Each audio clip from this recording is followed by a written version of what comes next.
The following program is a collection of stooges talking about happenings in the sports world. It is meant to be comedic informative. The opinions expressed on this show do not necessarily reflect the beliefs of their peers, their boss, or ESPN. There may be some cuss words because that's how humans in the real world talk. If you are young, please seek permission before watching any further. Hey! What? Let's go! This show stinks, and the fact that you listen, we are very, very thankful for it. Ah! The all-time leading tackler for the Green Bay Packers, you pig! Damn it! Your friend tell a friend something nice could change their life. Sport! Hello, beautiful people. And welcome back to glorious Cary, North Carolina at the soccer tournament. It is Concave's Buzzin' Thursday, June 6th, 2024. This program starts now. Concave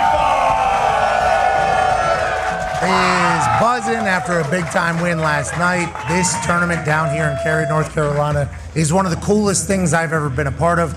There is a group of humans that have gathered on a hill here to watch us talk about sports. There is soccer games happening all around us, and there's a $1 million prize at the end that everybody is battling through pain and exhaustion to make it to on Monday. Yeah. It is Thursday. You make it to the championship. That's not until Monday. Speaking of championships, the NBA Finals tips off tonight as the Boston Celtics are 6.5-point favorites over the Dallas Mavericks. Although they are 6.5-point favorites, 89% of the bets have been on the Dallas Mavericks. Are Luka and Kyrie a more desirable duo? Or is Jalen, Tatum, and Brown going to be the guys that finally rise up after Coach Joe Mazzulla was called a fucking genius by LeBron James on his Mind the Game podcast? Speaking of the Mind Game podcast, one of the co-hosts of that show, JJ Redick, he was going to be the next head coach of the Los Angeles Lakers. We had Shams on yesterday, and Shams said nothing has changed since May 24th. He is the front runner, considered the front runner. He wouldn't go as far enough to say JJ Redick's going to be the Lakers head coach, but he certainly said it's a front runner and all eyes are on him. That ain't the same story starting this morning. Woj woke up this morning with a big old bomb in his phone. Dan Hurley, head coach of the UConn Huskies, back-to-back national champions. He is the man that is potentially going to be the next head coach of the Los Angeles Lakers. I believe Auriemma, the head coach of the women's basketball team up in UConn, actually talked to Dan Hurley last night. I don't know if he knew that this was coming or didn't know this was coming, but he told Dan Patrick this morning, like, you win a lot of championships out there in L.A. Yeah. They spend money. They got the star power. They're able to do it. Is Dan Hurley going to be able to make the adjustment from college ball to the NBA with LeBron, with that entire team? We shall see. What's the contract look like? We'll dive into all of it. And is Dan Hurley, the man who wore the same underwear through the last NCAA title, and this NCAA title, is he going to be an NBA guy? Will the NBA be able to handle a man with his character, his moxie, the way he goes about doing his business? We shall see for the next 2 months before they probably make this thing official. I'm not the only one here. There's a lot to chit-chat about. The Toxic Table is here. At Boston Connor, at Ty Schmidt. Con man, you just got booed a little bit. Oh, yeah. I see you with that Celtic shirt and the America hat on this lovely D-Day, which isn't, I don't know if it's a celebration or a reminder of what could happen, but today could be a big day for the Boston folks, Con. Yeah, huge day for the Boston folks. And, celebration reminder, I think it is a celebration. I think so, too. Yeah, because of the fact that, everything that happened. But as far as the Celtics go, couldn't feel more confident. I feel very, very good going into it. I don't know if you saw the promo videos. Tom Brady returned to the Celtics to do a nice little promo montage hype video. Also, Patrick Mahomes did the Dallas Mavericks one. A lot of people are saying Dak Prescott probably leaving the Cowboys because of the fact that he wasn't the I haven't seen Dak courtside at any of the Mavs games. No, he hasn't. And the Kansas City Chiefs quarterback is, but that's neither here nor there. Well, that's because he's focused on football, trying to win a chip. Oh, that's Patrick. Yeah, he just did. Yeah, that's what he did. And then Kelsey's there too with Hollywood Brown, who hasn't even played a snap as the Chiefs Well, then I think Rashid Rice is there too, but he needs to get out of there. Yeah, he shouldn't be at the games. Yeah, he needs to get back to Kansas City. Yeah, immediately. Although, if he wants to be there for maybe Game 3, Game 4, mix it up a little bit, cause some drama, that might help the Boston Celtics actually, so he could stay if he wants. 6.5-point favorites at home. Is this normal for the Boston Celtics? Is this a big spread? I don't think I know enough about it. No, I mean, for the playoffs, this is low. I think our lowest spread at home in the playoffs was the Pacers at 8.5 or 9.5, so 6.5 is low, but that's way too many points. I mean, this is one of those games, especially when you look at how the Pacers came out in the Eastern Conference Finals in Boston, where they should have won. Wah, who cares? Should have won, though, still in Game 1. That was a 13.5-point spread, 12-point spread, but I would probably lean towards the 6.5 points with Dallas if I was betting. Now, game as a total, you're taking Tatum to score 40. You're taking Jaylen Brown to score 40. You're taking Luka to score 35. Bingo. You're taking Kyrie to score 30. That's the biggest worry, is that everything with Kyrie is that he is in a very, very good spot. We'll see what happens when, Tommy from Watertown and Jimmy from Quincy are in his ear screaming at him. But I feel very confident as a Celtics fan. All Celtics fans should, but it's going to be a long series, 6 or 7 games. 8:30 on ABC, that tips off. A man who's a college football national champion, a Super Bowl champion, a Ryder Cup winner, in soccer aficionado now, in the Hawks Nest, A.J. Hawk is here. Wow. Hawker. Okay. I love that. We don't have any cameras on them once again because going into this, we had no idea that people would actually show up. We appreciate you guys immensely. The city of Cary, North Carolina just continues. Unreal. This place is awesome. Yeah, it is. We just found out that the home of USA Baseball is just like right up the road. They brought us a bunch of hats. Then obviously I think the ACC championships are happening. Like everything seemingly happens in this city for good reason. Great logistics, great organization, great hospitality. Thank you to Cary, North Carolina for everything. AJ Hawker, now obviously the NBA Finals tipping off is a sign of things to come. Whenever the finals are tipping off, that means the finals are potentially over. Now, this is going to be a long series in everybody's eyes, which is great news. The NHL Stanley Cup Finals obviously starting soon as well. How do you feel about the state of sports, AJ? And are you now a big soccer guy because of your time down here in Cary? I tell you what, your team, Concava, is making me a big fan of soccer. I'm a fan of how you guys play. You guys played amazing last night. Obviously, a beautiful assist by you to Grella. Thank you. Beautiful, whatever you want to call it. Scissor kick, whoever it is. That was awesome. But no, tonight for Boston, for Connor and the rest of the Boston fans, this is kind of a weird time because you're expected to. It's like, hey, yeah, you win the championship, cool, yeah, you were supposed to. If you lose, colossal meltdown. Do we have to blow the team up? You guys are in a weird spot. Oh yeah, it's brutal. It is actually the worst spot I think you could be in all of sports. Really, when you even for the Chiefs, sure they went into it. They're supposed to win the Super Bowl, but that's a completely different conversation. The Celtics have just dominated the entire year, so it is a situation where if they don't win, it is an absolute world exploder in Boston if the Celtics don't get it done. Okay, let's talk about this Dan Hurley news to the Lakers. Literally, just yesterday, Shams told us it was going to be JJ. Yeah, he zeroing in. What's that all about? I don't know. Shams might not know shit, is what we were talking about earlier. Are they actively working against Shams like the rest of the media? Yeah. They may be using Shams as a puppet.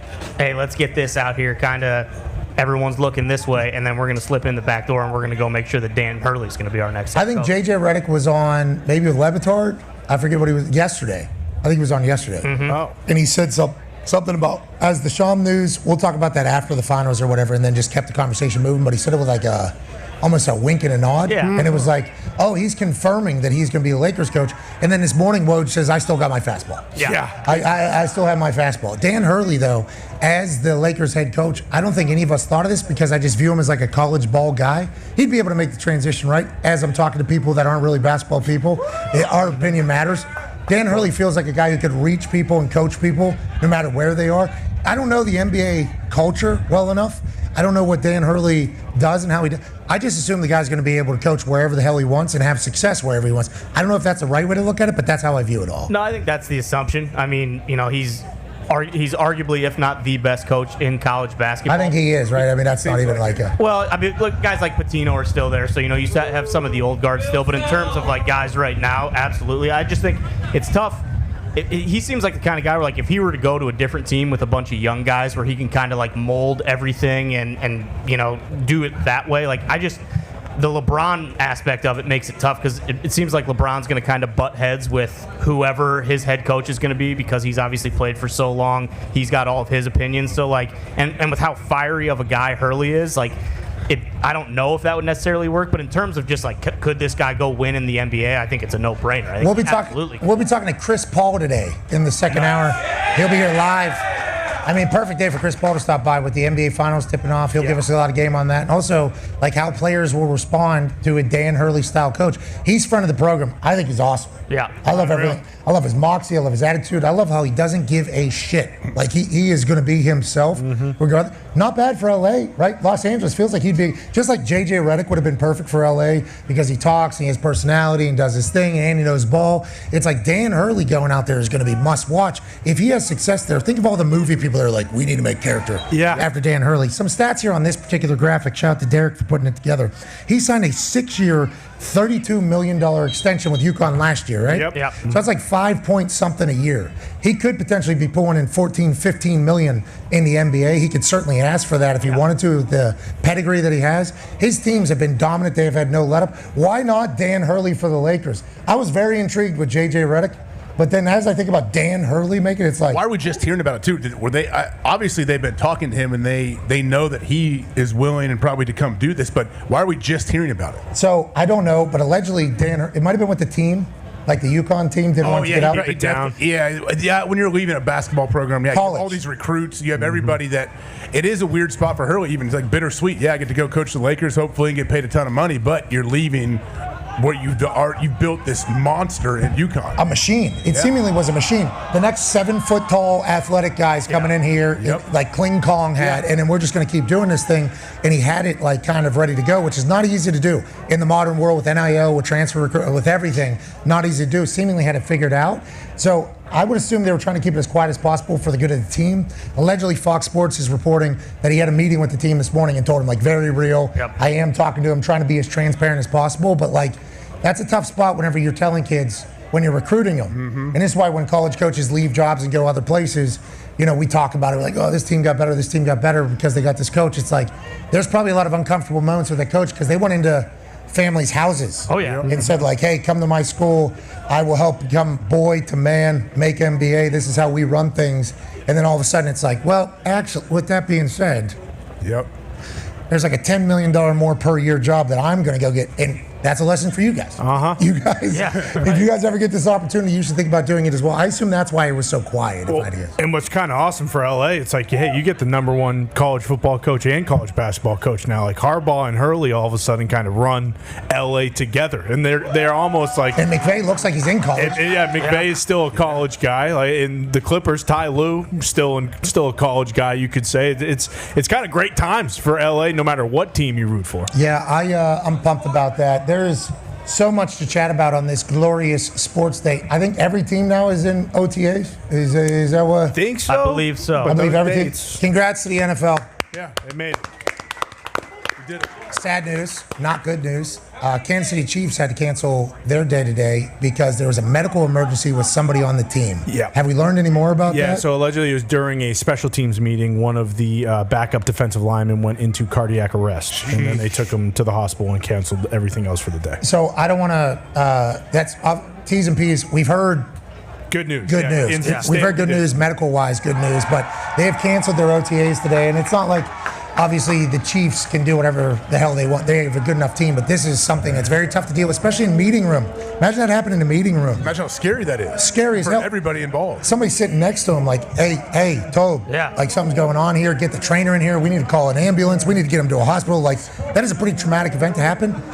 Chiefs were also the team, and I don't want to bring up other negative news, but like murder, right? Then that guy Belcher murdered his girl, and then shows up at the parking lot and then ends up killing himself. Andy Reid, not Andy Reid, was it Romeo at the time, I believe, and their GM are out there in the parking lot, like trying to, oh man. If you start looking at all the things that just happened with the Kansas City Chiefs, it's like, man, there's a lot of crazy controversy, drama out there, and they're still able to keep it going. Hopefully old buddy's okay, but OTAs being canceled and missed, I don't think it's that big of a deal, especially if your attendance has been good throughout the entire thing. You can get better during this phase, I think, AJ. I think teams can get better during this entire thing. I had a coach in college who said, we can't win the national championship in spring ball, but we sure as hell can lose it. Like if we come out here and we half-ass everything and we get guys hurt and we don't learn how to practice right, then yeah, you can do some damage to your team. But yeah, when you don't have pads on, you're just wearing helmets, it's still pretty physical. I mean, like you're out there, you're still banging a little bit and you're still getting your fits and kind of learning how your teammates interact and communicate with each other. So you absolutely should and will get better through OTA. Hey, kickers are going to have to do tackling drills now. Yeah, have to. Yeah. Throw your head in there. How does that even work? Like, who are they going to? What position group do they do it with? No, so they'll do that rolling pad. Yeah. Okay. They've evolved these pads so much. Oh, with the whole. No, not the power. Not the remote control. I mean, maybe that's advanced level. That they should do that. Yeah, especially whenever they get to the point, because those things are going 40 mile an hour, brother. Right. Bingo. Those things are flying around. That little hole, the donut one, right, is probably what they're going to have these kickers. Yeah, you dive and do like the gator roll tackle on the donut. That's the last thing we need to hear out of would you ever tackle each other? We do not need to hear guys are getting hurt tackling clips, dummies. Couple broken legs. You can get hurt doing that. Yes. You drop your head. Yeah, landing too. I mean, there's like potential, because some of these, no offense, kickers. No offense. Okay, love you guys. Punter's much more athletic than all of you. You know that. But like when it comes to kickers and everything like that, I don't know how much are they ever on falling on your shoulder or whatever. Groupie. Like that's an actual fear of mine for all these guys, because they're certainly going to have them do tackling drills. That is certainly. And some of them have never done a tackling drill before in their life. Entire life. Yeah. So my rookie year training camp, Ray Richleski was our special teams coordinator. He, hilarious human being. He was in college for a long time, gets into the NFL. I think he's still coaching college. He did not want me to be the punter for the team. He wanted Tim Mastay and Thomas Morstead. He was very open about that as well, like during my workout, during the whole pre-draft process. But then once I get there, like, we became cool with each other. But he was like a hard-nosed guy, like that is. So rookie training camp, he's got me and Tim Mastay doing tackling drills, and I'd been doing them. West Virginia. Are you tackling each other? Are you running the ball and Tim's tackling you and then flipping? No, they got like third, fourth string linebackers doing like jumping up, and we're like tackling them. So I was like very comfortable with it. I was like kind of enjoying it almost. Like, oh, this is something to do as opposed to just stand here. Yeah. You know what I mean? Because like there's nothing else going on. Tim Mastay also very athletic. He was good with it. But those drills can go side. You can look like a doofus in those drills. Like very, very quickly. Like you're not a professional real quick. He's like, this is the NFL football. And you see some guys, tripping over their feet and over their shoelaces trying to make a tackle and then dislocating their shoulder with no pads on. And we got cameras on everything. Yeah. I am not happy about the state of where kickers are going to look in training camp and OTAs over the next Let them do it inside, like pre-practice, where you can do it like in your indoor facility or whatever. Well, that's how you stretch. Hey, kickers and punters, let's get the embarrassing stuff out of the way here. Yeah, let's make our mistakes indoors. And we're saying this obviously because the kickoff coverage rule is different now, and if a returner breaks through that first line, it's pretty much kicker or nothing. Not that it hasn't been like that forever, but these are things that all these teams are going to have to think about. And I'm worried about the embarrassment that could come alongside of it. There is a storyline brewing here in Cary, North Carolina. And that's that there's a team. Wow. Has a massive goal scored against the reigning champions. Newtown is in the green here. They won the $1 million last year. Our guy, if you've been watching, the target scorer, game winner, the goalie that we put in at the end, massive leg, great mullet, Stefanovic. Meat. He was on this Newtown team last year. Okay. So he was champion with this team last year. He's now on our team. He talked about how last year they lost their first game too. Gave a nice little speech for what happened with us with the Reggae Rovers yesterday morning where we lose. This dude's an absolute beast, but this Newtown team buzzes, and they play like all year round. A lot of these teams have a lot of chemistry. A lot of these teams have a lot of like even plays, counterattacks, and they're taking $1 million on the line. That's a lot of money to potentially win. Our team needed to get our ass beat yesterday morning, and then last night came out, new formation, new style. New team looked like. It really did. Basically. And that Cincinnati team, just bad timing. Like if they would have had his first game in the morning, I think it's very different. Second game, boys were pissed, boys were buzzing, we were doing our thing. And there was a guy that was pretty prevalent in the middle of the field, and he had gold shoes on, and he's a Paisan. And those were Diodora, so he had the Italian flag on the gold shoes. I got a chance to play soccer with him in like 2003. And whenever I was like kind of introduced to this guy, because he was from New York and I was from Pennsylvania, so the way the regions work, they were telling me like, hey, you get to go play with Grella. You get to go play with Grella. And he was like this mysterious figure pretty much. Same age, basically, 87 we were both born in. And then I got to go play with him, and it all made sense. Like the smoothest dude of all time, filthy at soccer, fluent in Italian, like coolest guy of all time. He would go on to play professionally for a long time. I think he had some injuries that kind of railroaded some stuff, but now he is the glue that's holding Concava SC together. He's also the guy that made me look phenomenal last night. He decides to do a ridiculous volley to put that thing home. Ladies and gentlemen, friend of the program, absolute stallion, super paisan, Michael Grella. Hey, Grella! Appreciate you, Grella. Nice shirt, dude. You look good. Yeah, super That's cool. a great shirt. Super cool. Wow. Grella, baby, we got the headset for you there. Thank you for joining us. Hey. Well, excited to be here, man. Hey, real quick. Yo. Just thank you for doing what you did last night. I don't. That right ear's facing the wrong way. Right ear's facing the wrong way. Oh, right ear's flip that thing. Flip the right ear. Not the whole right Just let it go. Flip the right ear. You look good. It did look cool. It's like you're. It was flip. Turn it down. There you go. There we go. There we go. There we go. There we go. There we go. There we go. We're in business. Yeah. Hey, Yeah, no, that was good. It was your pass, though. It was good. Yeah, all anybody said was, I was on the way out, walking out of here, and they're like, what an assist, what an assist. I saw on social media, McAfee with an assist. I felt so terrible because what you did with that ball is so filthy. No. People don't know that you played. That's the thing about him. They thought they're surprised that the way that you can move, the way that you can play. You did celebrate the assist like it was your goal. Bingo. Which I didn't 100% like, but I came over to you, though. I got to you, though. Yeah, you got to me. Yeah, I got but to you. I'm telling you, we got a bunch of ex-pros, bunch of ex-indoor guys, or indoor guys now, all talented group. I don't know many guys that could have played that ball. It was like a chop down on the back of the ball. The ball floated forever, made it easy for him. Yeah, I did it on purpose, too, yeah. Of course. Yeah, certainly. It was incredible. You literally, you scream Pat, and I hear you, and I see those gold cleats kind of running, and I'm like, all right, here we go. We're going to try to do this. Because if you remember my first touch last night, I spiked the ball into the ground, almost fell on my face.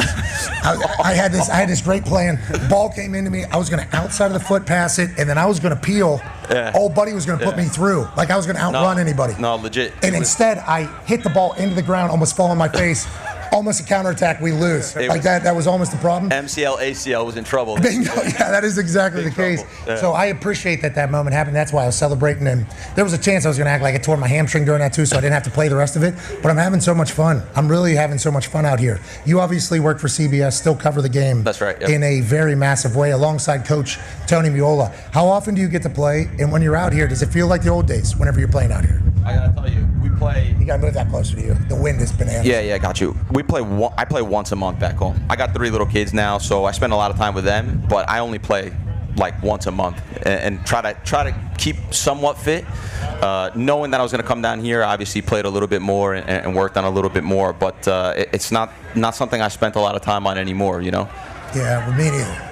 Yeah, no, it's just like and now I feel it. Like this morning, I really feel it. Like I'm dead. Okay, we got IVs coming, and also we got a little cold tub here in a matter of moments. Here we go. Pond Man's got a question for you, Grella. Sure. I want to let you know, the boys have become big Grella fans. Oh, yeah. Now, I know I was getting all the credit last night. It's mutual, boy. Okay, sweet. I know I was getting all the credit last night, but I hope you did see the reaction from, like, the actual world where they were like, what the fuck was that finish? Like, that was...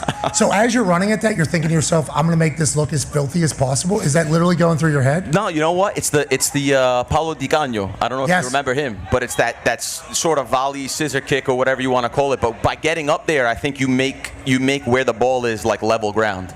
I think that's the science behind it. I'm not sure. I mean, it's something I've done forever, and seen Di Canio do it, so it becomes quite natural. I think it's easier to hit it that way than it is any other way. So, and to be clear, I tried to come celebrate with you, but everybody's stopping me. Yeah, I know. It took you long. Well, I was waiting until I subbed out immediately. Shooting the guns first. And then, I subbed out immediately. Did you see that? At the end of the video, as soon as I was like, all right, I'm exhausted. That was a lot of celebrating. I'm out of here. I think I'm going to be done with it. But like, I couldn't even fathom attempting to do what you did last night because everything in my body would rip. Look at the guns. Yeah, I had to. I felt real good about it. As it was flying in the air, I was like, oh shit, this might actually work out. You couldn't believe it. I actually, at the end of the celebration, I grab him and I slap him around like this, make sure you know what's going on, because you looked a little confused at first. Yeah, I know I did what happened. I got a text from Shane Gillis last night that was like, Dude, assist actually good, dude. And I was like so lucky. So many things had to come together for that. And he was like, it looked like an EPO player, dude. And I was like, thanks. I don't think that's dude, it's a good play. It's like it's a really good play. It's not easy. Well, that's because you finished it off, brother. Yeah. Hell yeah. And literally, as a kid, I don't know if you heard during the intro, and I told you this,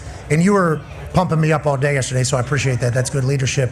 But like, as I was going to play with you for the first time, everybody on earth was like, wait till you see this Grella guy. Wait till you see this Grella guy. We're playing the same position. I'm like, this is pretty disrespectful to me. Like, everybody's kind of saying it. And then as soon as I like see you play, I'm like, oh, this is the guy. Yeah, different styles. You were more smash, power. You know, I was a little bit more elegant. So super smooth. Yeah, a little bit more smooth. But I've been building this guy up now for a few days. Like he came in, he looked a little nervous about the whole thing. Didn't know what was going to happen. So I was telling him, hey, Pat, you look good. Like you're moving well. Like your touch is fast. He's like, you really? Yeah. So building him up, to that assist. So that was good leadership, man. Bro. Yeah, it was good leadership. One block at a time. Connor's got a question for you, Grella. So, sure. Grella, yesterday, Pat kind of was telling us about this after the first game. Obviously, the first game doesn't go well, and it was kind of just all over the place. And he said, you know, the thing that pissed Grella off is because you're such a high IQ soccer player, footballer, if you will. That's what you guys say, soccer player. You know, a lot of things had to change. What changed from game 1 to game 2? And also, how is this style much different than, you know, the 11-on-11 Full that field. we're used to playing on field? Yeah, playing poorly yesterday morning is an understatement. A really nice one, actually. I've never been more confused in my entire life. I'm being dead serious. It was probably top 5 most embarrassed I've ever been on a football pitch. Jeez. I mean, seriously, it was bad. And we had no answers. I mean, we lost every facet of the game. If you watched it, I'm sorry. It was embarrassing. We're there. We were just, I felt like I broke my neck from tracking guys all over the place, and there was no communication. I mean, we had no system. Didn't help Tony showed up 1 hour before the game. Didn't know anyone's names. Coach Miola. Coach Miola.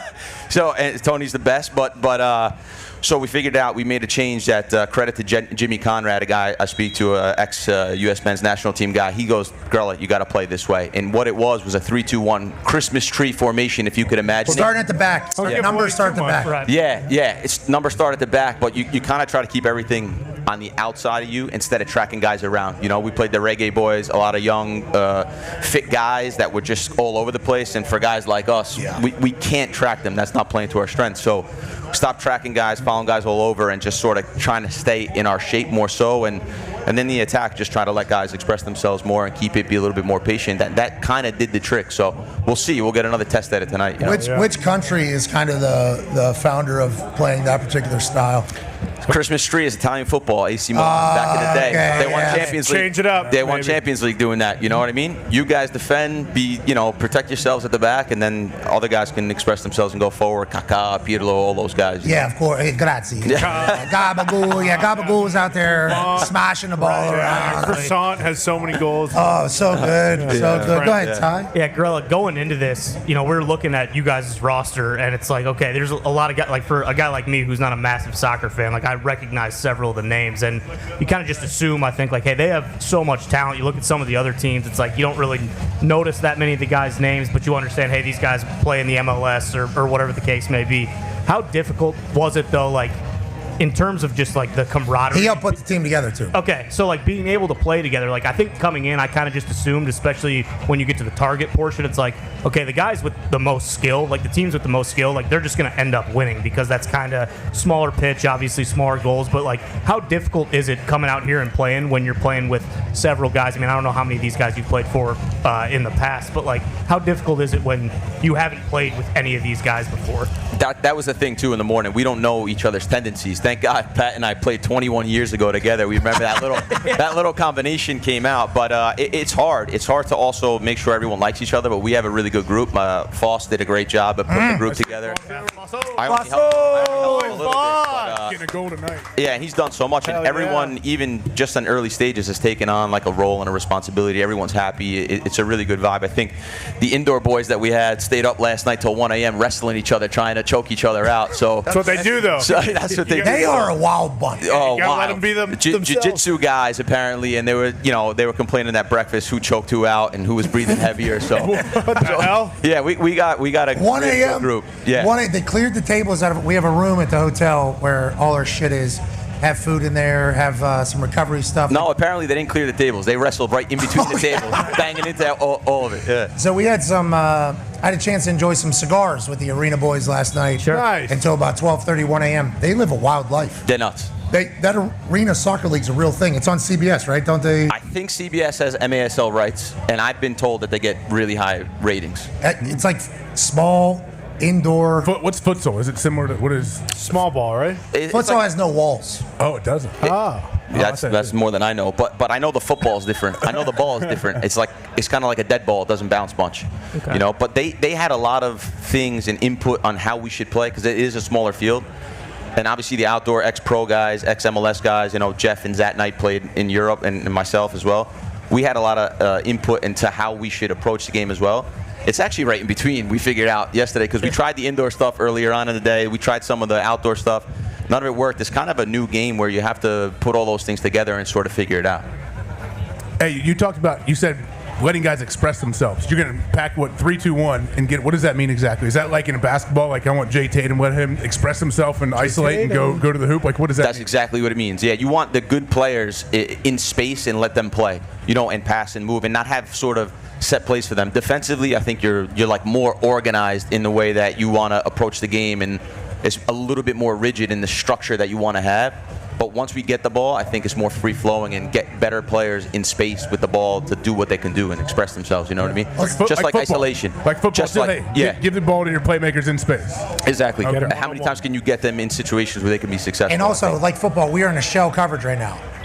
Hey, we are not getting beat overhead. Makes sense. Against the Reggae Rovers, they were countering the shit out of us, and it was like 3-on-1, 2-on-1s. Yeah. That's like your cover 0 there, pretty much. We're running cover 2 and right now. Couldn't, like last night, though, they couldn't get a shot off. That's the thing. Your guys' defense was suffocating. They couldn't get it. Especially in the beginning when we had energy. But I got to tell you, like yesterday in the locker room before we went out, and I know, look, we're having a good time and it's a good group and everything else, but obviously we want to compete. Yeah. I got the number 10 on my back. 37 years old, washed up. Got the number 10 on my back. Whoa, not washed up. We were calling you Landon Donovan on the sideline, just so you know, okay? I heard some stories. I got gold boots on. And I'm like looking at myself and looking at the guys around me. I'm going, if we have a bad game tonight, I think that's it. I think I'm out of here. I think I won't touch a football again for a really long time. So I'm glad that we got the 3 points and it was good. It was much needed after the morning session. Can we talk about the state of soccer right now? Because obviously you cover it. Sure.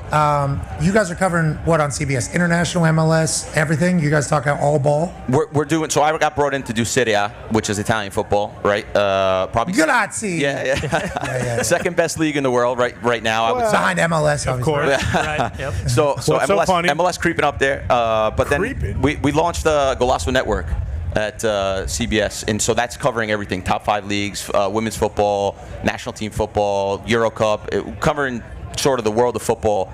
And trying to get a piece of all of it. So it's been exciting. It's been good, trying to get it all under one thing. And I think they do a really good job. How do you feel about state of soccer in the United States of America? Because when we were coming up, obviously, there was always a hope and a dream. I think 2020 was the one that they were eyeing for United States to be a real deal. Hey, soccer in America has been around long enough. By 2020, we should be able to compete with everybody. Yeah. How do you feel about where we are in 2024, just from being in it and now covering it?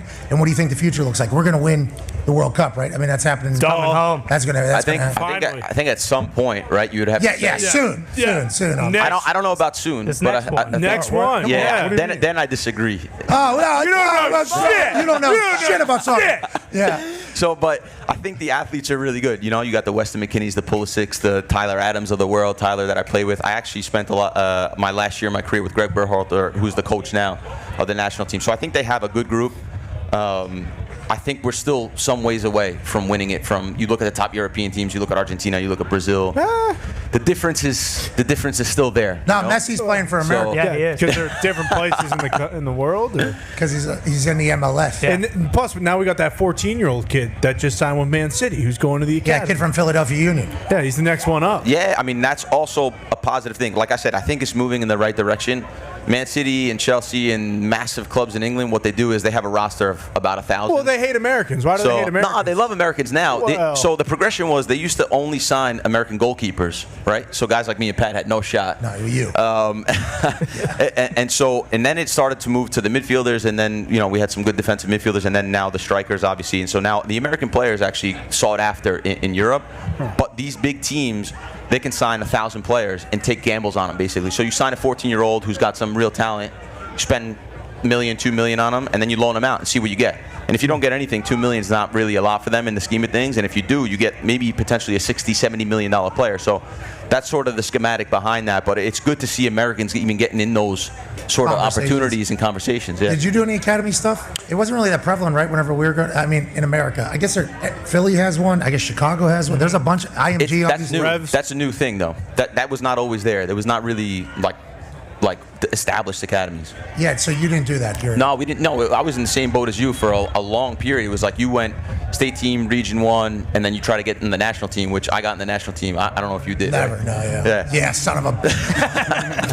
So that's the way you do it. But I ended up going to school. I got a full scholarship down here, actually, down at Duke. And so my parents were like, you're not going... Hey, they hate Duke down here. Yeah, no. I'm a big Duke fan. But so I went there. I went that route, and then as soon as I finished, I signed over at Leeds United. You know, went on a trial, scored 3 goals in the first game, and that was it. It was all done. Had a good time. How old were you when you were over there? I was 20 years old. Were you playing in Europe, like whenever we were teenagers? Were you over there as well? I went over there like on trial. Like every summer, I'd go and train for a couple months with. I went to Blackburn. I went to Derby County. And stuff like that, but the Derby boys. Yeah, the Derby boys. Derby boys can play. Yeah, Derby. They actually got one of the worst records in the Premier League that year. They were not good. Well, it's not because of you. No, I was not on the team. I'm telling you, the way they talked about you was so awesome, and then for you to live up to all the hype is crazy. No, it was fun, man. You went to stupid Duke, I guess, which I don't love. AJ's got a question for you, Grella. Yeah, sure. Did you play any other sports growing up? And if not, like, what would you like? And also, when I look around your guys' squad, you think there's any guys on your team or guys that you played with that could have played other sports, like professionally, basketball, football, anything? Oh, yeah, this happened. NBA, NFL just happened. It's a whole people argue about this. It's hard not to look at Breck Shea and think that he couldn't play another sport. Yeah, UFC. He's just he's a monster. I mean, we actually had jiu-jitsu UFC fights at 1 a.m., so we must have That's what I'm saying. some guys in there. For me, I played all sports growing up. I was good at all of them. I'm born of Italian parents, both born in Naples, my mom and dad. So my dad at like 7 years old was like, hey, I'm not paying for all this shit anymore. Which one are you doing? So I'm like, I didn't want to disappoint him. I know he loves soccer, watching Serie A every weekend. So I was like, all right, I'll just do soccer. And so I just, kind of focused on that at 7, 8 years old, and then just took off with it. Hey, you want to get in this cold tub? Sure, let's do it. Yeah, you'll keep the headset. Which one's colder though? To be honest, mine was even chilly as shit. Yeah, they're even. Equal bags of ice in both, so. Ice melted a little quick. Either way. Yeah, a little quick. You keeping the shorts on? Is that a linen shirt? Sweet. I'm just going to hike. Yeah. It's going to feel fantastic. We got IVs coming, right, in a little bit? Oh, yeah. Hey, the IVs worked yesterday. Yeah, they're huge, right? The the IV worked yesterday. Pretty good.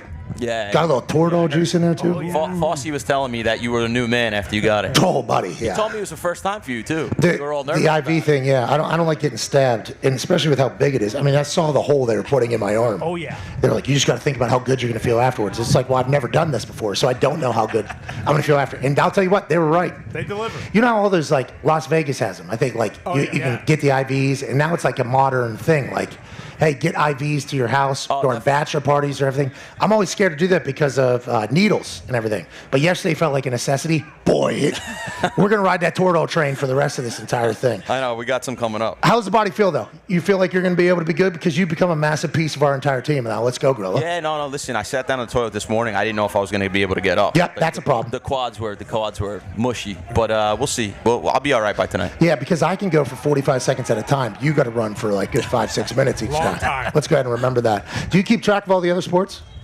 I do a little bit, yeah. I got all playoff sports I keep track of. Okay, so Celtics are playing the Mavs. Starts tonight at 8:30. What are the favorites? What are the Celtics, and what should we look for? The Celtics are -6.5 tonight. In the series, they're -225, but Pat mentioned it. They're 89% of the series bets, so the Mavericks to win the series at like +180 are coming in on that side. Okay. I mean, you seem like a smart man. You know the Celtics are going to win, I assume. You watch any of the playoffs, and do you see the dominant run that they're on, or are you just like, I do. Hey, I know the Celtics. Doesn't even matter. I don't have to watch. No, I became sort of a Celtic fan because Jesus Christ! I have a unique connection with them, with the Polyukas, actually. They own a team in Italy.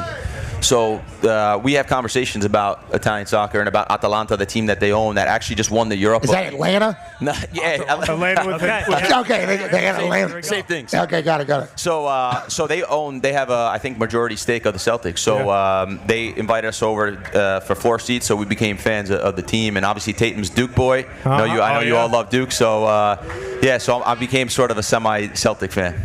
North Carolina is known for a lot of things. Obviously Duke in North Carolina. Right. And how about that Wolf Pack here at NC State? But there's one particular thing, Ty. What is it? We got Bojangles. What? It's bow time. Yeah. How many, Grella, I know you're super healthy and play soccer, so obviously I do think. Did you house Bojangles while you were at Duke or no? I got to tell you something. Never. What? Never had a Bojangles. You don't know Bojangles? No, never had a Bojangles. All right, we went to like a barbecue place that was open at night. God, I forgot the name of it. And we'd go there and get milkshakes and barbecue and stuff like that. So. Do you eat super healthy? No. When you were playing, did you eat super healthy? No, not at all. What was your conditioning and cardio? Not much, man. I'll be honest. Just not playing. Yeah, just playing. Listen, I got a big Italian diet of sopressata and salami. And yeah, mortadella and all that, bro. And mozzarella, bourbon, cigars, and so I'm not the example for a healthy diet at all, man. Ty, you gonna have any of that Bojangles? Yeah, I think so. We got a couple biscuits with chicken on here. Look pretty good. You guys want one? Sure, I'll take one. All right, hell yeah. Grella, have you heard of, there's some world news? Yeah, I'll certainly take some Bojangles. Y'all know Bojangles? Have you heard any world news? Did you know that Starlink is Elon Musk's internet? Okay. So it's able to reach places in the world that were never able to get internet. There's a remote Amazon tribe that is getting internet for the first time. If you had to guess how that was going, what would you say, Grella? A remote Amazon tribe that's getting internet for the first time? First time. They have access to the internet. First time, 2024. What do you think they're using it for? Remote tribe. These people were just living off the land, obviously had no anything like that. I don't know anything about it, but my guess is that it went really well in the beginning. And then not so well. Yep, you're right. Porn and social media. Yep, yeah, it's 100% right. Addicted. They are addicted to porn and social media because this is a true story that is happening right now in the middle of the Amazon. And who can blame them? Yeah, water's wet. Yeah, you're right. Yeah. Could you imagine that first night, how much fun they were probably having? Because what, are they also getting access to like movies and things of that nature, or is this strictly internet? I assume that the beginning of it was like, hey, you guys get social media so you can get connected with the world and see what it is. And then one of them just typed in big booty or something. Yeah. And then all of a sudden, look what we have here. And then go around the whole town, whole village, like, hey, you know what we can do now? Just beat the hell out of ourselves. Like a prophet. Every single night. And they have been doing it. Welcome to the modern world, Amazon tribe. Proud of you. It's a fun place. We have similar problems, and then every super religious person goes onto their social media saying, you got to stop watching porn. Yep. What is that all about? I don't know. What is that, AJ? What is that all about? Just high horsing it? What do you mean? How come every super religious person I see is like, you need to stop beating your... It's like anything in life. Just a little bit of everything's good. Not too much. Moderation. You're right, Grella. Well said. Grella, that's why you're the guy. Yep. Wise man. You pay attention to baseball at all, Grella? A little bit. Tough sport to follow, but I want to let you know there's two electrifying baseball throwers in Pittsburgh who have taken on Shohei Ohtani in back-to-back nights. The Hundo boys, Paul Skeens last night, put 103, 103, 104, 105 on the board, right? Ain't that right against Shohei Ohtani? Yeah, I think the first at bat with Ohtani, I don't know if it was 103, because I know Chapman did that later in their bullpen. Yeah, I think he went like 101, 100, 101 to strike him out on 3 straight pitches, which is pretty damn impressive. And then, obviously, Ohtani's a unicorn as well, so he took him deep later. But we were talking about this yesterday. Like, I mean, guys aren't supposed to be this good this early, but when you're throwing, just diesel all night long, 100 for the entire time he was in there, like, the Pirates really, they got a shot here. They really do. So apparently you got to be able to locate this thing too, right? Like, you can't just throw heat. Because I had a friend of mine, Craig Hansen, played in MLB, and he threw gas, but he couldn't locate it, and they just ate him alive. Who's the tight end? Hayden Hurst. Hayden Hurst, yeah. Hayden Hurst is a guy who got drafted to play baseball. Threw like 100 miles an hour, I think. Yeah. Former Panther. And as soon as he gets into the majors, or as soon as he gets drafted to play baseball, can't throw a strike. Yeah, I got the yip. Ball cannot hit strike zone. So it's going 100 miles an hour right outside strike zone for whatever reason. Had to play football. literally had to quit baseball That's nuts. and go play football through the entire thing. Absolute insanity. Is this sustainable, Ty Schmidt? Yeah, for sure. Because like with the throwing heat and locating it, like a big thing in the majors is like being able to tunnel. Because like if you're, a lot of guys are throwing over 100 miles an hour in these major league hitters, like they can hit that, but it's like being able to locate your pitches and make your fastball look like the splinker. You know, so like guys are like identifying it, like, oh, okay, he's throwing a fastball here, and then it just drops off the table. Like, yeah, if he stays healthy, it is sustainable. Let's talk some Carolina football. You know, let's go to Clemson. Dabo Swinney, who's a man who Yes. they won a national championship not too long ago. They were on top of the world. They were running the ACC, just like SEC school in the ACC. Killing 'em. The Clemson Tigers are going to be on a run forever. Just like the run that Dabo does down that damn hill when he's striding out. Yeah. Somehow his hamstrings aren't popping off his legs. Just like mine somehow aren't popping off my legs on these fields. And I'm very thankful for that. Whoever is in charge, thank you for keeping these things. He doesn't do transfer portal. He's not much of an NIL guy, but he is a recruiter. I don't know if you saw this video. Not a lot of people did. Here's what Brandon Jacobs' kid live on campus, Dabo Swinney making a TikTok. Hey, what's up, guys? It's Brady Jacobs checking in at Clemson's official visit weekend with my best friend and head coach, Dabo Swinney. Hey, and I'm Coach Dabo Swinney, Clemson football, hanging out with I forgot your name. Jacobs. the best. 5-star. You're 5-star. I should be a 5-star. You're 10-star. 10-star in my book. What do you think? You ever seen a bedazzled football? I've never seen a bedazzled football. First one. Hey, and you know, Hey, and another guy. Is there no plan? There's no plan. Is it okay for Warren to be in your video?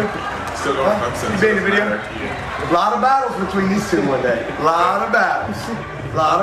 Always be the best place to go. I hope they both play the Go same Tigers. position without Dabo even knowing. He said a lot of battles. Yeah. So the recruiting in college football is, how do I say, embarrassing. It is really tough. True. Because you got to sell these 17-year-olds or 16-year-olds on some dream, and you're a grown adult, you know? It's a very wild world, especially with the NIL. And every time Dabo Swinney does something, we're going to talk about it because he is a national champion coach. Yeah. In soccer, was it weird, the recruiting process for you?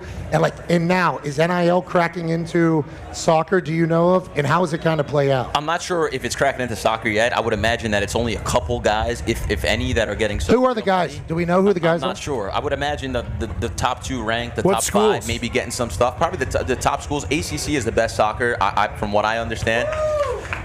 Best soccer league, from what I understand. But yeah, for me, it was really. Listen, I got immigrant parents, you know, so I was getting phone calls from all different places. And one day I just had too many phone calls, and I said, you know what? I didn't even know that much about Duke, and I was like, my mom was like, I said to my mother, I said, can I just go to Duke? She goes, where's that? I go, I think it's in North Carolina. She goes, yeah, you're good. Boom, signed up. I was like, I didn't know. It was like too much overload. Yeah. There was too much going on. I knew Duke was a good place. So I was like, you know what? I'll just go there. So for me, it was a little bit different. I know now it's more different. It's more competitive. I will say Duke hasn't done that well in the soccer field anymore, and it's a question that I ask because they should be able to recruit. So it's something that maybe I'm like, how are they recruiting? Has it become more difficult? So it's something I think about sometimes, you know, and especially with the money on the table and the scholarship. So, but I haven't had much time to really look into it. We are in Target goal time here in the field behind us. Newtown, the reigning champs. What's the score? Can you guys see the? Yeah, it's 3-1. Yep. Target score 4. We got 3v3 here too. Yeah, this is late into Target score time. 3-1. Target score 4. These guys are dead right now. Yes, Yeah, absolutely you dead. guys went 3-on-3 towards the end yesterday. How brutal is that for them? I don't want to give away too much of our strategy, but with our Arena League guys, we're in a good spot when it gets to 3-on-3 or 4-on-4. You can sub during the 3-on-3? Yes. Yeah. And they're subbing goalie in and out here. Is that a move we're going to do or no? Yeah, I think so. I mean, we got Steph doing it, the big serve. That's what Cincinnati got caught up in, though, during your guys' game, is they kept trying to sub the goalie back on. In and out. Yeah, and it didn't work, obviously, that last time, and then you guys ended up scoring. It was awesome. Ladies and gentlemen, we are not just watching the Target goal time here for Newtown, the reigning champs. They're up 3-1. Yeah. Okay, so they're looking to get to 4. We got Dortmund here just now. The team, Marco Royce? Man. fantastic year, obviously. Bringing some brats and some sausages from the great country of Germany. Appreciate you, man. No, thank you, buddy. Thank you for having us. Sir, how are you? Couple good brats there. Hey, guten Tag, guten Tag. Hey, yeah. Nice. Hey, oh, yeah. Need to survive, buddy. Yeah, need to survive. How you doing? That's a camera for them, I think. Thank you for the brats. And how's the team? How we feeling? Very good. I saw you. Good luck out there, guys. You guys winning? Yeah, see that? Yeah, greatest. You guys winning? Food. Yes. I love good German meats. I do. Yeah, I'll house a German meat all day, every day. How are you guys doing? How's the tournament going? And obviously, Dortmund right now on top of the world. Didn't win Champions League, but obviously make the finals, which is huge. It's very good here. The first time here with TST, but we will come next year soon back, and next season we play here after the season the World Cup in America, and always good to be here in America. Hell yeah. Well, we appreciate the hell out of you, man. Dankeschön, Dankeschön, See, hey, nice assist. Hell yeah, we saw it. We all saw it. Grella, did you see the assist? It was a great assist. Yeah, good assist. It was a great assist. You guys see who scored or no? Yeah, no. Thank you. No, yeah. Oh, yeah, a brat in the cold tub. Yeah, this is classic Germany. Hell yeah. Yeah. Okay. Did you boys ever see someone celebrate an assist like that before? How do I say cheers in German? Who?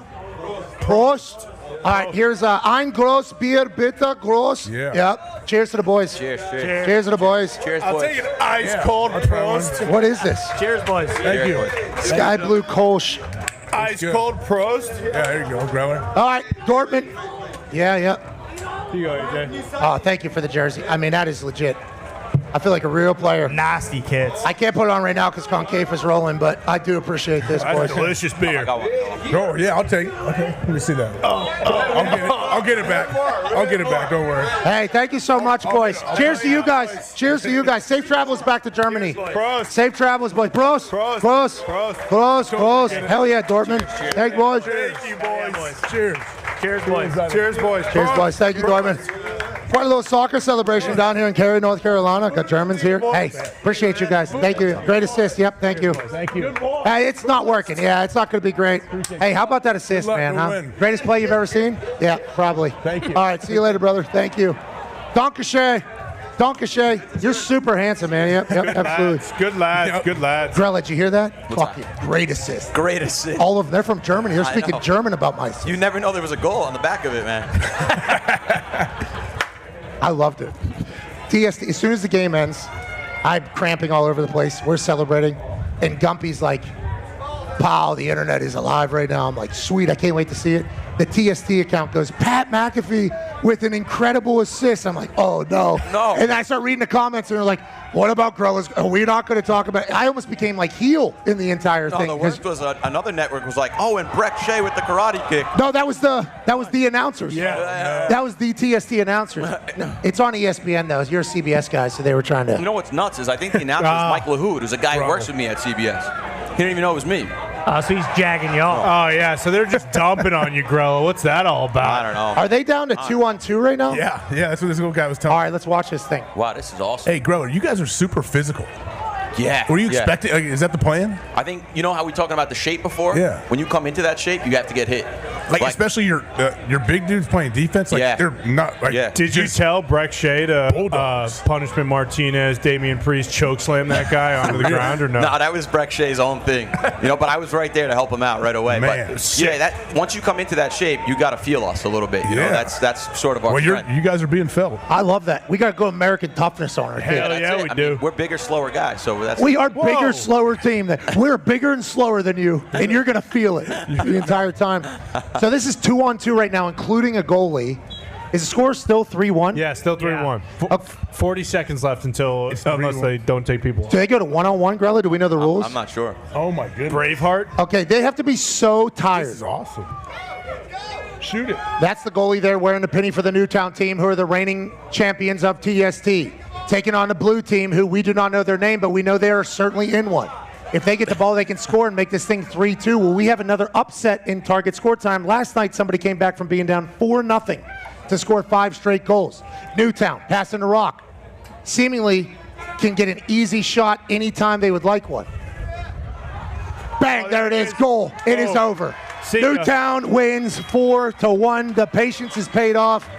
But that might affect them a little bit later, Grella, having that long of a game. They're going to be exhausted. That's right. Not ideal to play that long, and you wonder why they're not really moving. And if you're watching from the outside, you're thinking, oh, just go and finish it. Yeah. They're exhausted. Yes. We are exhausted after 3 minutes of work. I mean, it's a lot. It's more like a hockey shift than it is a soccer shift of like 90 minutes. I get on the field last night, and I turn the ball over, and I'm chasing somebody down.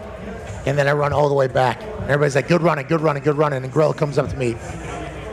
We don't need you chasing that guy. Because with how exhausted you are, if the ball goes the other way, you're done. We're fucked. So I was like, thank you, Grella. Thank you, Grella. Yeah, I will stay more centrally located. Our team's awesome. Black kits only now, right? Only strictly black kits? I don't think we make that decision, I've been told. Oh.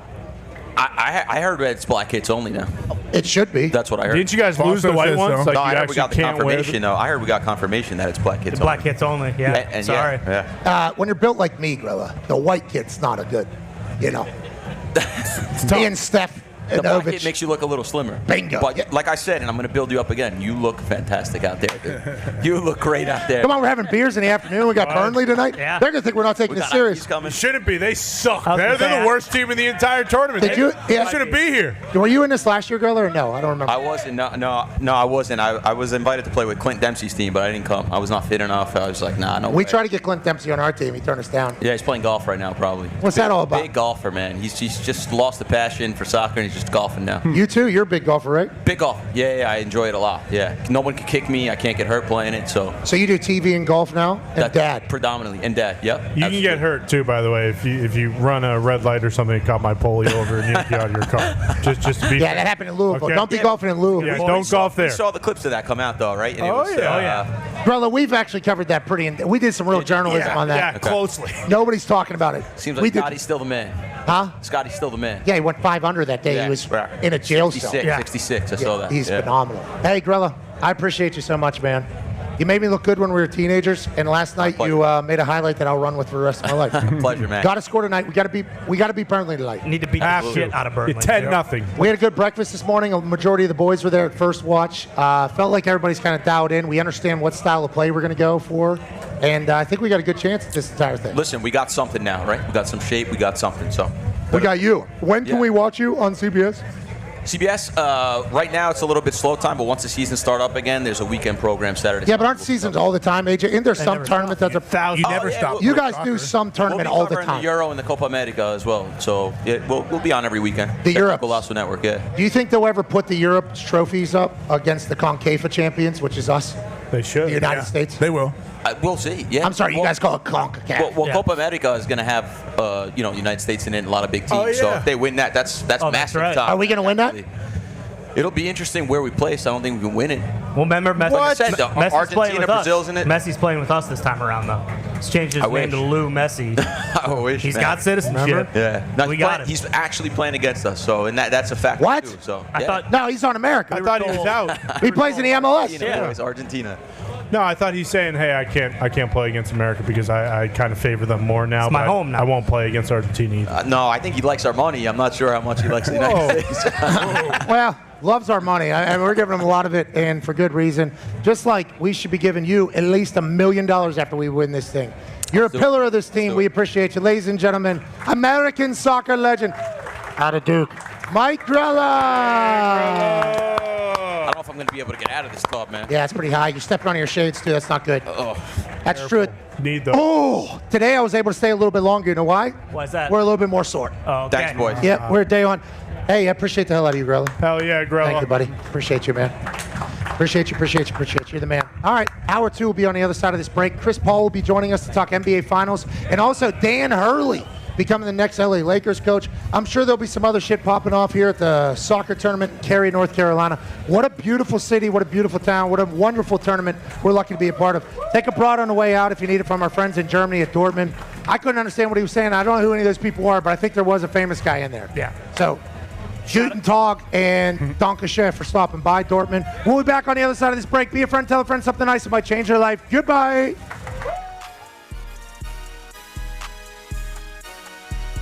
us now is a man who will be compared to forever whenever they're talking about GOAT conversations in the sport of football. That's because he won 7 Super Bowls, was consistently dominant for more than 2 decades at football. Ridiculously handsome, so absurdly handsome. An underdog story too, picked at 199 of the NFL draft. Not a top 5 pick, not handed anything, and then what did he do? He went to work, did his job, became the greatest of all time, and now a phenomenal businessman and a great representation of the greatest league on earth. Ladies and gentlemen, Tom Brady.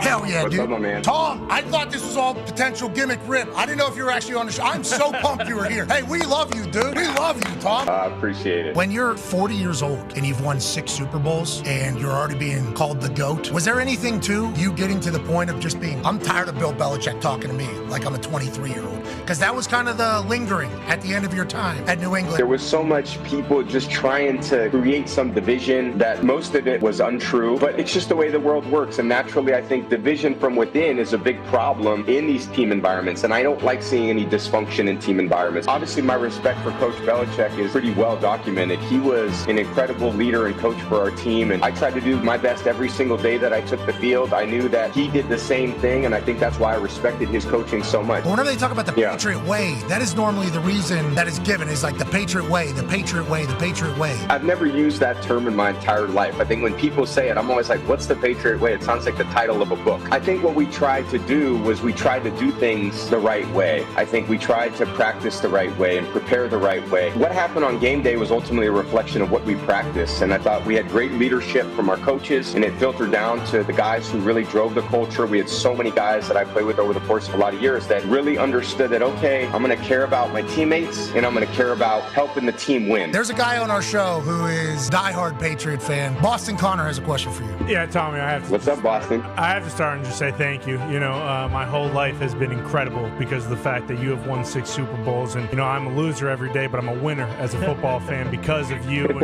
what the Patriots were able to do. So thank you. What do you think the new era of New England with Mayo is going to be? Him coming back into coaching, I think is great for the NFL and certainly great for the Patriots. He's got a great understanding of how things need to be done. I think Gerard does an incredible job relating to everybody in the locker room, all the coaches, and I think he'll do a great job. Going into the booth, are you utilizing the same thing, hearing what people are saying about you going in there? And how do you balance that while still being a human? The broadcast going to be 5 years from now is going to be hopefully more improved than the one that starts on day 1. So I'm going to go in there with the opportunity to start and learn, and I'm sure by the end of the year I'll feel more comfortable. I really want to be a great ambassador for the NFL and the game. I love the sport. I love the athletes. I love the organizations, and I really appreciate how challenging it is to get there again.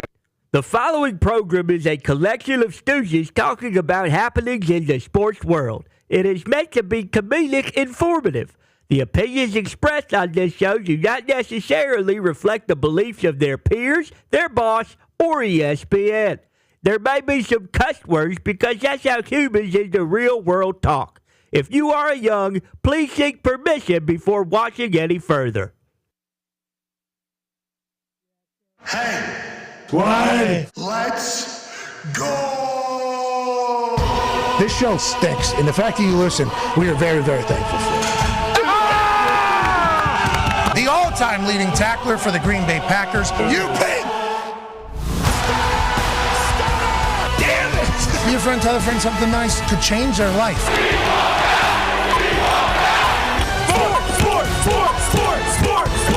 Hello, beautiful people, and welcome back to the great city of Cary, North Carolina, the home of TST.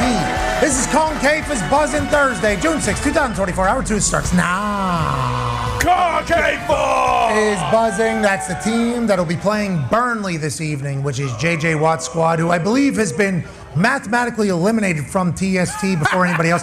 They have the worst goal differential in the history of TST after 2 games. No. But a lot to play for tonight as JJ Watt continues on his passion for football and maybe a goal to be scored on the greatest grass that I've ever felt in my entire life. The Toxic Table is here at Boston Connor, at Ty Schmidt. Con man, I see you with a bunch of brats and shit in front of you here on this June 6, 2024. Yeah, look, I don't want to bring it up, but sorry, I'm not going to eat any German food on D-Day. Sue me, okay? I appreciate the message and the feeling about it. I'll prost with one of their beers, but with the brat and the German mustard and the whatever the hell's on top of that. Sauerkraut. Yeah, bingo. I'm not eating something that has sauerkraut in it, okay? And why would you? You know, because on this D-Day, on this 80th anniversary of D-Day, there's nothing more American. There's no better way to celebrate than with Bojangles. We got Bojangles. We got Bojangles. Chicken biscuits from Bojangles.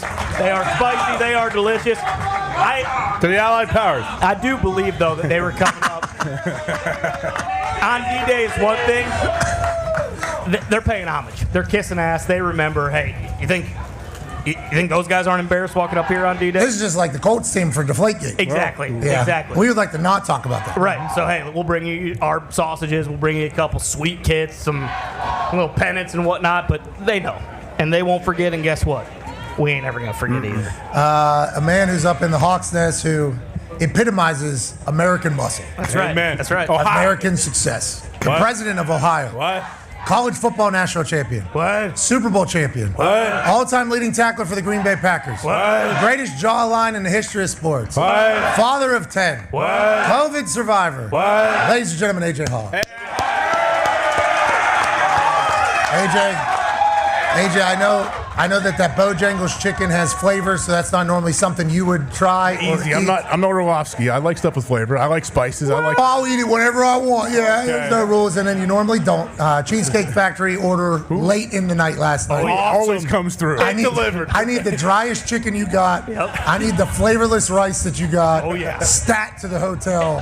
But I feel like you've actually enjoyed yourself down here, which I assume was not something you would think about for a soccer tournament as a man out of Ohio who is a football guy through and through. Yeah. Son of a bitch, it's all gone. No. Well, my only background in soccer, I played in second grade for the Green Hornets, and then I was able to play football in the third grade. But I loved it. I enjoyed it. My daughter played soccer for a little bit, but I was excited to watch, I came down here and I can't believe how good everybody is. I don't know a whole lot about soccer, but everybody looks like a professional out here, at least to me. So there's a couple teams that got a couple 300-pounders. I'm like, can we play them? Yeah. They probably got some great feet, though. I bet they do. They have to. Yeah. Dortmund's got a guy. I mean, when we were leaving the Concava ass beating you guys put on yesterday, we were looking up at the big board, and Dortmund's got a 6'8" house that looks like a guy you want on your team. I assume he prosted a lot of these beers last night, whatever prost means. I think it means cheers. I do appreciate the fact that they're just handing out beers in the middle of an afternoon of a soccer tournament when everybody's trying to get hydrated at this stage. Yep. These boys are like, hey, you got some beers for you? How about some brats? Maybe a little bit of mustard? We got some dehydrating sauerkraut you can put on there as well. This might be mind games from the Dortmund boys, but we do appreciate them for stopping by. And also, we appreciate the soccer community for being so hospitable. Soccer.com made all of our merch, obviously. TST, which is its own entity, has been incredibly kind. And this Cary, North Carolina place, I can't say it enough. It is the perfect spot for a sporting event. It's wonderful. Now, it has been great weather-wise. I don't know what it's normally like down here. The storms have kind of passed. They were calling for storms in the middle of our show both days. Yep. And if you call for storms, especially in this area, you would think the humidity would be through the roof. We've kind of missed it a little bit thus far, although it has gotten hot and it's certainly thick. And there is moments where you think to yourself, holy shit, this is heavy. It hasn't been terrible. It's not like a Florida summer day. It's really beautiful here. No, absolutely. I was thinking, hey, early June down in North Carolina, we're going to be in trouble. And especially, I was thinking that it was maybe going to be turf, so it's nice that we don't have to deal with that as well. But yeah, I mean, you get the wind in here, the storms are at bay. It really has kind of, I don't want to say they got lucky, but the stars kind of aligned for everything to go as well as they have so far that we've been down here. Speaking of things going well, the Vikings get a deal done with Justin Jefferson. They draft the quarterback of the future, which everybody thinks is J.J. McCarthy. Kevin O'Connell's around there. They're in a tough NFC North, but it feels like vibes and mojo are going in the right direction.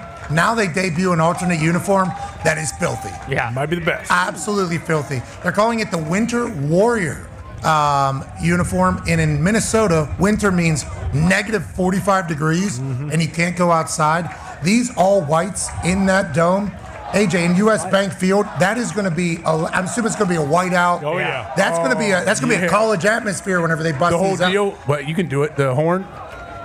I don't know if I got it right now because the Ty yelling. usually has it, but whatever. That was very good. I thought I was there. I thought I was in the stadium. Close your eyes. Think of a big fat ass Viking. Yeah, got it.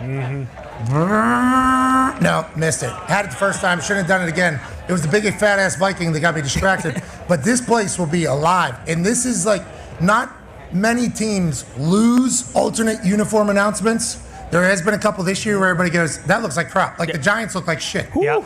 And the Giants are part of the offseason Hard Knocks, so they might have just got cursed from the Hard Knocks thing. But these rolled out this morning. I think everybody thought the exact same thing. Those are sick. Those are clean. And then you think about their fans and how they... Oh, yeah. It's going to be a whiteout. It's going to be nuts. It'll be awesome in Minnesota. Man, Sam Darnold? Who do you think? Sam going to hold down the fort for a little bit until JJ gets comfortable? I mean, that flows into a good conversation. I think you should always want to give your rookie some time to learn and watch. Yeah. Sam Darnold's been around, obviously played a lot of football in a lot of different places. Has it been great anywhere? No. Has there been great moments? Yes. So maybe you let JJ kind of learn that thing. But then you also look up in New England. Yeah. Jacoby Brissett has started. I wanted him to be an MVP at one point whenever he was playing for the Colts until he got hurt. He's been in a lot of buildings. He's been in a lot of quarterback rooms. But what they're saying is Drake May every single day. It's like, how long do you wait? If JJ McCarthy can figure out that offense, which everybody says he can, and he's got weapons, do you drop him into the deep end to give him reps, like NFL reps that he's going to need?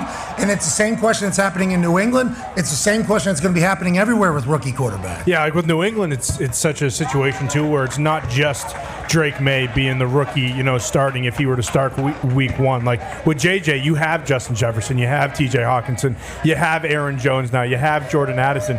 Like if Drake were to go in there and be the day one starter week one, he's basically one of, if not the, longest tenured guy when it comes to receivers and quarterbacks, because they're talking about Polk and Javon Baker being the 1 and 2, and both those guys are coming into their rookie year. So I personally would want Jacoby Brissett, obviously, to start because of the fact that you don't want to start Drake May and then have to pull him and then put him back in because that just completely ruins it. But with JJ, like, if you know on half of your dropbacks, hey, no matter what you see, just throw it to 18. Like, just throw the ball over there to him, and he's going to come down with half of them, and you're going to end up, with 250 yards and 2 touchdowns. With Drake May, you just can't do that in New England. That's why it's like those situations, they really are situational. Every team is different. You can't spell Viking without king. Yeah. Are they the new kings of the North, especially with this winter is coming uniform? Ty, I see you shitting your pants. Your face is getting more pink and more red just thinking about the dominance that the Vikings might be able to display in these brand new uniforms that are going to shock and awe the world into a state of euphoria. No, I don't think so. The pinkness is from the sunburn and the messy tarp a little bit. It's kind of blending in. But no, I think you're onto something with starting Darnold. Like that. If the Vikings are realistic about what they're trying to do here, like you just re-signed Jefferson, he's 24, sure, Aaron Jones is there, but Hawkinson just got a new deal. Like you're kind of preparing for the next 4 to 5 years, or this window in terms of when you have a rookie quarterback, a rookie contract. So like I don't think they need to, like why would you put JJ out there, rush him out there? Because we always talk about, like it's not like they're expected to win a Super Bowl this year, but if they go out there and go 2-15 and he just doesn't look good and gets the shit beat out of him, like, is that what you want to do with a guy starting his career? I don't know. Especially with the way JJ, all he does is win. Exactly. Literally all JJ at IMG Academy, which is where Breck Shea went to high school, which we need to pay a little bit more respect to. Yep. Especially with that football coach down there at IMG Academy who just produces top 10 talent every single year. Yeah. They got it figured out. But JJ won down there. He wins in college. He wins over the locker room. He wins over everybody that he's around. Right. It's like you have him in the locker room too. You have no idea what people are going to do. Because if Sam Darnold starts doing that Sam Darnold shit where he's throwing the ball to the other team numerous times, there might be like a little bit of a push for the rookie to get in there. And that's best case scenario for all parties if you're trying to think about the quarterback for the future. As opposed to Sam Darnold, not great. But if Sam Darnold goes in there, does his thing, showcases to JJ how to be a pro, hey, here's what you're allowed to do, then he starts doing some Sam Darnold shit that we've seen him do, then all of a sudden you have like a swell of like, hey, it's JJ's time. It's like a perfect transition. Now, AJ, I'll ask you this. We all kind of have the NFC North the same. It's Lions, Packers, Vikings, Bears. That's how everybody sees it up there?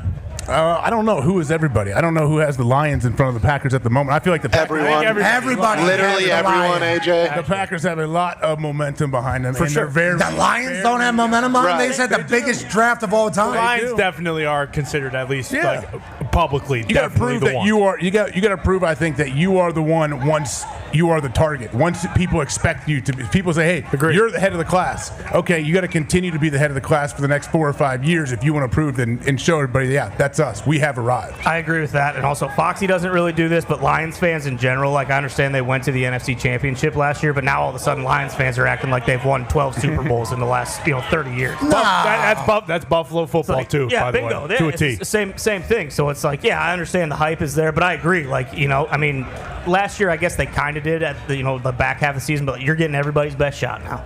It's good though, guys. We did that last year though. They were expected to win the NFC North last year. They won the NFC North. They won 2 playoff games. They go to the NFC Championship. They should have been in the Super Bowl. They probably should have won the Super Bowl. So I think we got everyone's best shot last year. You can do that every single year with any team. Yeah, we should have been in the Super Bowl as well. The Colts. We almost made the playoffs with Gardner Minshew. No, you guys lost. Yeah, I mean to the Niners who beat the Lions, and the Packers are glad though. It's good. The Packers want everyone in the NFC North to get better and continue to get better, so we're battle tested once we get to the playoffs. Yeah, you're gonna have to beat the best teams anyways. Yeah. But Foxy, congrats to the Lions being the team. Thank you, boys. Thank you. Now, heavy is the head, brother. Yeah, now we got to go. And also, we have new uniforms and new alternate uniforms that are awesome as well. So the Lions are ready. Nobody's talking about them there. Everybody's talking about the Vikings. Yeah. Well, ours are black ones. Ours are awesome. There's like the old school, like Calvin Johnson days. What do they call them? I'm going to guess that they're called the Midnight Motor City uniforms. Oh, that's not a bad name. I totally just made that up. Okay. Dark mode. We know the Lions PR guy's really good at stuff, so I assume he thought of a great name and had that entire situation pop off. The Winter Warrior. Sweet. Is a sweet name. Yeah. 10 out of 10. Hey, can we turn one of these cameras to that spot right over there on the hill? There's a man wearing sunglasses that just sat down who might end up becoming the MVP of this entire tournament. He's Serbian. Kovic. There he is. That baby Steph. That baby Steph. And he's the guy who's sit down. And I smoked a couple cigars with him last night. The guy down right on the camera there, that guy's nickname is Life. Like one of the greatest nicknames of life. He's just hanging around with Steph. Okay. They are a tag team of problems whenever it comes to the soccer world. Hey, Steph, you're killing it, pal. Absolutely killing it, Steph. Steph's a lad, too. Full on. A lad of the lads. Yeah, he's a lad of the lads. Yeah, truly. This dude plays soccer like every weekend. He made the dude like fall down, like fake with the right. Old buddy defender falls down, just blasted in with the left to end the game. Yeah, that's the goalie. Yeah, will have your fault. Did you see what he was doing when Ocho was on him? Oh yeah. I've cheated up more. Yeah, Steph saw Ocho Cinco in front of him and was like, "Oh, I'm gonna dick with him." Yeah, he's toying with him a That bit. is literally what he did. Yep. He's a dog mentally, and he's phenomenal for us. He's played goalie, he's played defense, he's played striker. This dude's got an absolute cannon too. He's 28 years old. He needs to be on our national team. I don't even, he's born in Germany, so I don't even know how that would work out. He needs to be representing soccer more. This guy. Hell yeah. He's also meat. Yeah. Mm-hmm. Oh yeah. He's got a lot of meat on him. He has 2 game winners for us, so we obviously appreciate him. Atta baby, Steph. Way to go, Steph. Atta baby, meat. Hell yeah, meat. Way to go, meat. Meat is a goalie, and he's meathead too. Yeah, like full on.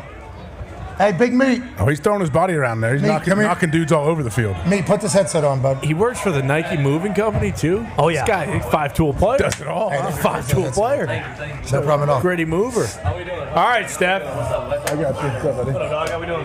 Good. Hey, take 20 minutes, Steph. Jesus. Yeah. Do you want to have a conversation? Yeah. I brought this for you, man. What is this? Your arena league? 2 jerseys. This is my Empire jersey. The last name on it. Oh, good save. This one is the USA one. We did the Mini World Cup in Dubai. So this for you. I'm gonna need you to sign. He said Dubai. In Dubai? Yeah, we talked about this last night. Mini football is like 6-on-6 on a smaller field. They had a full World Cup in Dubai. He was representing the United States of America. Hey, you've been crushing it here. Thank you. You knew you were gonna, obviously, with the team that we had in winning last year.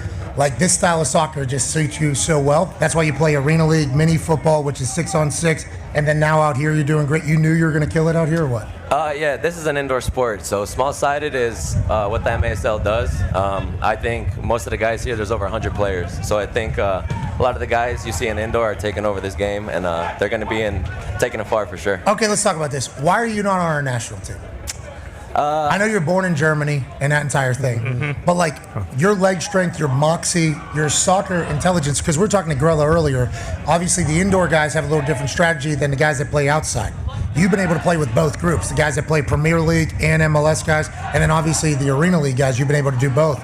Was there ever a conversation of you being one of our guys? Like, because I would like to see you represent the United States of America on our team, because we would go bananas and everything about it. But, like, how did you get here? I know you've been playing Arena League for like 9 years, and we love watching it. I mean, I had some injuries growing up. So I tore my ACL at 19, broke my foot twice at 24. So a lot of obstacles, but that was the plan, to go outdoor and make it on national team. But I'm happy where I'm at now, indoor, playing in MASL. I mean, our league's growing. I'm playing with Marco Fabian, a Mexican legend. So it's a lot of fun. It's a lot of fun. Hey, we're lucky to watch you. Hell yeah. I mean, you've gained fans from our boy. I don't know how like everybody else watching, but like a lot of people are watching our games. You know, I would assume. I don't know what ESPN Plus's numbers are going to be, but I think last night probably a good amount of people were watching that thing. Sure. They see you obviously on the field. Then they see you go into goal with no gloves, make some big saves, dribble the ball through his legs, you know, exhausted, and then hits another game winner at the end of it as the goalie. It's like you're taking this thing over. We're lucky to have you, pal. No, thank you. I appreciate you having us here. Can we talk about that assist yesterday? Yeah, come on. We've talked about it. We've talked about it. Yeah, How about this? What are the odds for you to score tonight? Yeah, well, we're looking for it, right? Hey, I need it. Steph actually told me last night while we were smoking some cigars late night at the hotel, he said, got to get you a goal tonight. And then if I just stand in a certain spot, Steph will be able to bank one off my body. Okay. Which is, hey, stay back post. I got you. yeah, you just bank one off me. I mean, we got absolute goals. You won with Newtown last year. They were in a dogfight out here. It ended up being 2-on-2. After target time, they were up 3-1. They would inevitably go on to win. You won last year this tournament with them. Does our team have a chance here? What do we need to work on tonight against Burnley? Because a lot of people are saying that we should kill Burnley. Yeah. I agree. Every game presents its own problems, though. That is literally how it is. We got to take care of business. They've gotten killed by both teams that they have played thus far. Slaughtered. And that's just not close. That's the reality of the situation. But what does our team need to do to really make a run at this, you think?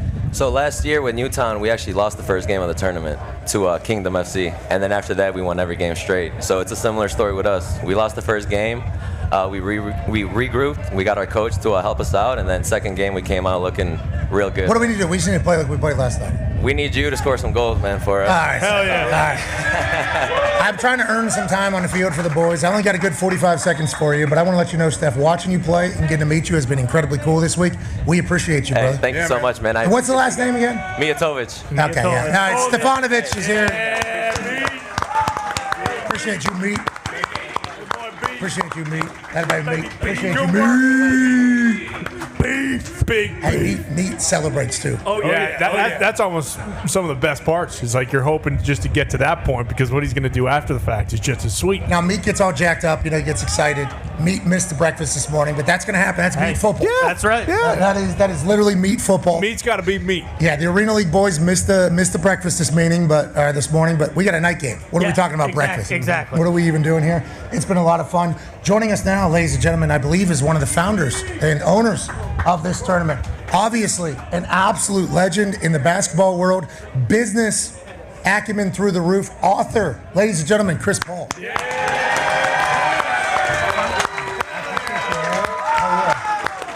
Hey, I got you. All right, sweet. CP. How's it going, man? Chris. Appreciate it. Man, great to see you, dude. That headset should be good, yeah, I think. Hopefully. You need a cold tub, too. We can get in the garbage cans. I went and worked out this morning. Dude, I don't know. You're in shape, though, still. I'm running on these fields for like 45 seconds at a time.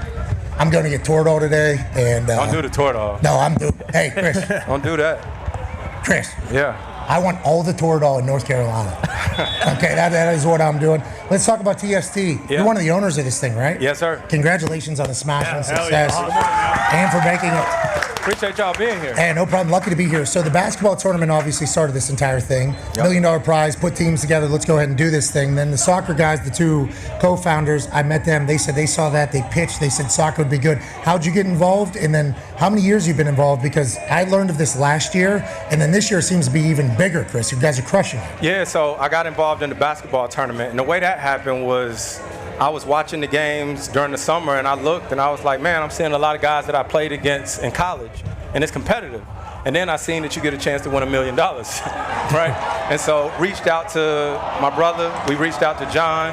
Boom, got a part of that. And then soccer comes on. You're like, I'd like to be a part of that as well? Yeah, so it's, John and all, we talk, we have meetings about all all types of things. And so we was like TST, the soccer tournament, because we could do that with just about anything, but you want to see how it works. So last year was the first year we did it right here in Cary, and it was a learning experience. You know what I mean? But it's one of those things that you got to be here to feel it, to see what it's like. And that's why I'm happy that y'all came here. We appreciate it. Dude, it is so sick. It is the grass, Chris. This might be the greatest grass I've ever. I mean, legit.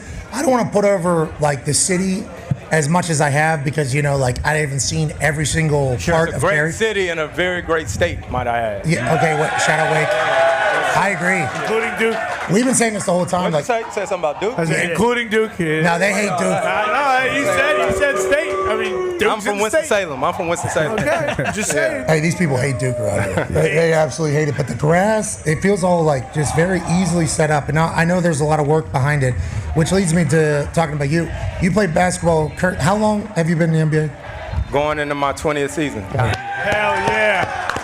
That's not easy. Come on. Long time. That's not easy. The amount of work you got to commit to your body, to your game, to everything. And then you also have this business acumen that is phenomenal. Obviously, we talked about you being the president of the MBPA, I think, for a while. I don't know if you're still doing that. No. You're out. Smart. Yeah. When you were doing that, we all thought it was very stupid. Like, Too much. I need you to get out of there. 8 years. 8 years. Thank you for your service. Yeah. Thank you for your service. But I got to learn a lot, which is helping me in business. Yes, you love the business world, I assume. Absolutely. Enjoy it. Like, this is fun for you to kind of feel it, build the brand, get into it. How many different things are you kind of... I'm going to tell you this, Pat. How many years did you play? 8. 8, AJ? What about 11? You know what I'm saying? And I asked that because this is just a snapshot of your life. Right? You got to play 8 years. This is going into my 20th year. I just turned 39. Right? It's a lot of life. Happy birthday. Yeah. No, I mean, this year I turned 39. Okay. We missed a lot of birthdays. Yeah. We missed the last one, too. But y'all know, like I know, you gotta do something else. You know what I mean? You gotta do something else. So along this journey, you gotta figure out what you're into. When did you know you wanted to do this? That's a great question. I have no idea. Exactly. But you figured it out. I did. During career, though. During career. Right. Started thinking about next career. Exactly. You got to do that, man. But you got to keep the main thing. No, don't get that twisted now. Yeah. You know, that's what gives you the opportunity. Sometimes people only care what you think because of what you're doing. Yes. Right? Don't ever put the other things in front of the main thing. You know what I'm saying? But there's a lot of downtime. You know that. Yes. As a professional athlete. How's the body feel 20 years in? Body feels good. Went over to Cary Academy. Shout out to that school who let me come over there and work out. That'd be Cary Academy. Yeah. Shot the lights out and that thing. Yeah, me and TJ Warren went in there. Oh, nice. Got to work out. Okay, nice. A lot of people in here in the city. TJ Watt also walking around. I assume he's getting a workout somewhere in the side alongside JJ. The NBA, obviously, massive day today. The finals kind of tip off. This Celtics team, the conversation is if they don't win, blow it up. Like they were supposed to be in the finals, since the middle of the season, it seems like. Why is it like that with that particular team? And do you think Kyrie and Luka have enough to maybe topple the odds-on favorite Celtics? It's probably like that just because Boston's been there, right? They've been there. They've been to the finals. They won. I mean, he got the KG jersey on over here. You know what I mean? Anything's possible. Yeah. Baby. But at this point in the season, both teams feel like they can win. In Dallas, they've been building. They hooping. They believe in their team. And I honestly think, like, not even trying to, it's going to be a really good series. Yeah, 6 or 7 is what everybody's saying. Connor's got a question for you. How do you feel about the playoffs as a whole? Like, obviously, it's a 1 seed versus 6 seed, so in the West, it was a little more different. And going into the playoffs, that was the thing. Like, hey, the West is going to be great. The East is going to be the Celtics. How do you feel about the NBA as a whole? And do you think there needs to be a little more in the East? Do you think a guy has to kind of come over? Do you think injuries is what? Well, it's funny. I've been in the West my whole career. And never even been in the East. You know what I mean? So the West has been like that my whole career. But you can only play against who's in front of you. You know what I mean? And I didn't even realize there was a 1 seed and a 6 seed because Dallas is so good. Some of these teams, the seedings, depending on injuries, y'all know, the seeding don't really mean nothing once you get to hooping. Do teams think about that? Like for Dallas, during the year, it was like, hey, obviously they were kind of floating in that play-in game. Right. Do teams think, like, if it's a Luka and a Kyrie, hey, we just got to get through these 82? Like, we need to make sure that we're in that top 6? You know, it's funny, I've been on the competition committee for a long time, too. So I remember when we introduced this play-in game and all this stuff. Yeah. So before the play-in game, it's like, guys, let's get through this season, right? Let's just get through healthy. But now with the play-in, I think teams are very like, we at least want to be a top 6 seed. Okay. You don't want to have to play any unnecessary games if you don't have to. LeBron James said that Joe Mazzulla is a genius. How much does coaching come into play? Because I, as a non-basketball person, love watching basketball. but as a non-basketball playing person, I assume that your guys' basketball IQ is so high, coach just kind of has to keep personalities and everybody rowing in the same direction. I think what Mazzulla did against the Pacers was a couple different times he started attacking them differently. Coaching very important in the NBA? Coaching is important. Coaching is important, but it depends on what type of team you have, right? Sometimes you might have so much talent that you just got to be like a manager of people, right? A manager of personalities. But depending on how young your team is, what the basketball IQ is of your team, there's nothing like going into a timeout knowing that your coach going to draw up a great play, right? And coaches that can communicate with their players, because y'all know when you play, you know, sometimes you like, man, we need to blitz this time. Damn it, we need to blitz. And so you want to have a coach that you can talk to about what's happening. You know what I mean? I'll let you know what you see. You let us know what we see. And I think Mazzulla, I mean, he's what, like 36, 37? Yeah. You know what I mean? So youngest coach in the finals since 1966. Bill Russell. Yeah. Bill Russell. Yeah, so I feel like he gets it. A lot of coaches get it and understand that dialogue is important. Well, like listening to the dialogue and then actually enacting it is a whole different animal. Yeah. That's like a respect thing. It's a respect thing. It's a pride thing. You got to understand we all got the same goal. I'm not trying to show you up. You ain't trying to show me up. We just trying to win. Let's talk about Dan Hurley. Okay, I don't know. College guys in the NFL have not done what not. I mean, there's been a couple that have made it. Obviously, people say that like Pete Carroll is a college guy because he coached in college, but he started in the NFL. Yeah. All of our big-time coaches in college football have tried to make it in the NFL, and it's not gone well because it's two different humans, two different lifestyles, two different operations, and you don't have nearly as much control. How do you feel about Dan Hurley potentially getting the gig over there for the Lakers? And obviously, you're tight with LeBron. How would he feel with somebody like Dan Hurley coming in there from what we know about him outside looking in? Yeah, I don't know how he would feel, first and foremost. I don't know. Speak for LeBron. Go Hey, speak for LeBron. That's what's not going to happen. Right. But as far as Dan Hurley, I woke up just like y'all, you know, to that news or whatnot. And half of this stuff, you don't know if it's true. Right? Well, Shams told us yesterday, JJ. Bingo. Oh, he did? Yeah, Shams literally told us yesterday. He wasn't the only one. Everybody was I know JJ. He was my teammate. Yeah. Oh, yeah. You know what I mean? He would have been a good coach, you think, regardless. Well, I'm just saying, you ain't necessarily got to believe everything you hear.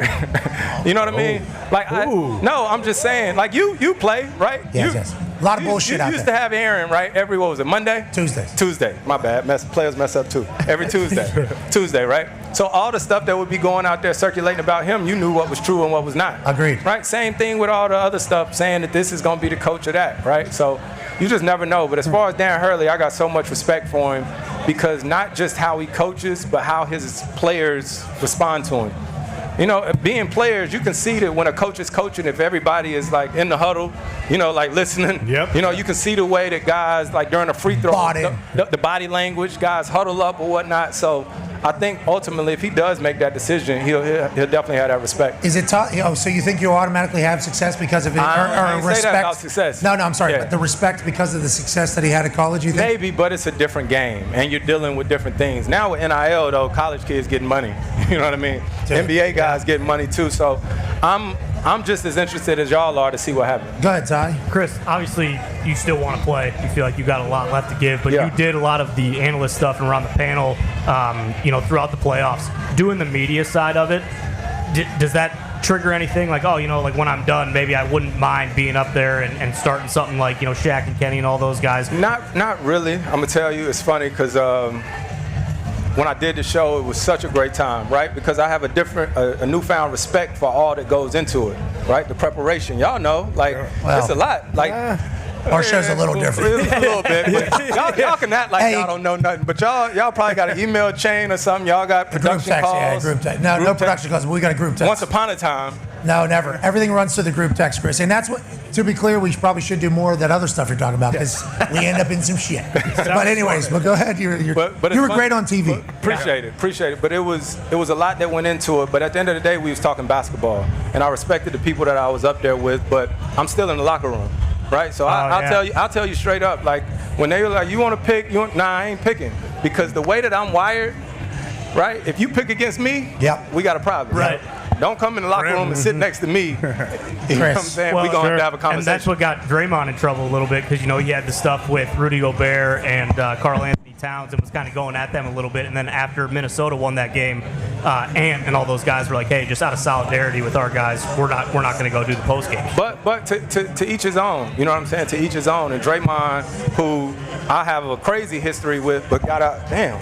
You okay? Bugs? Gnats. Yeah, you got to fix that. You gotta fix that. These North Carolina bugs. Get that done.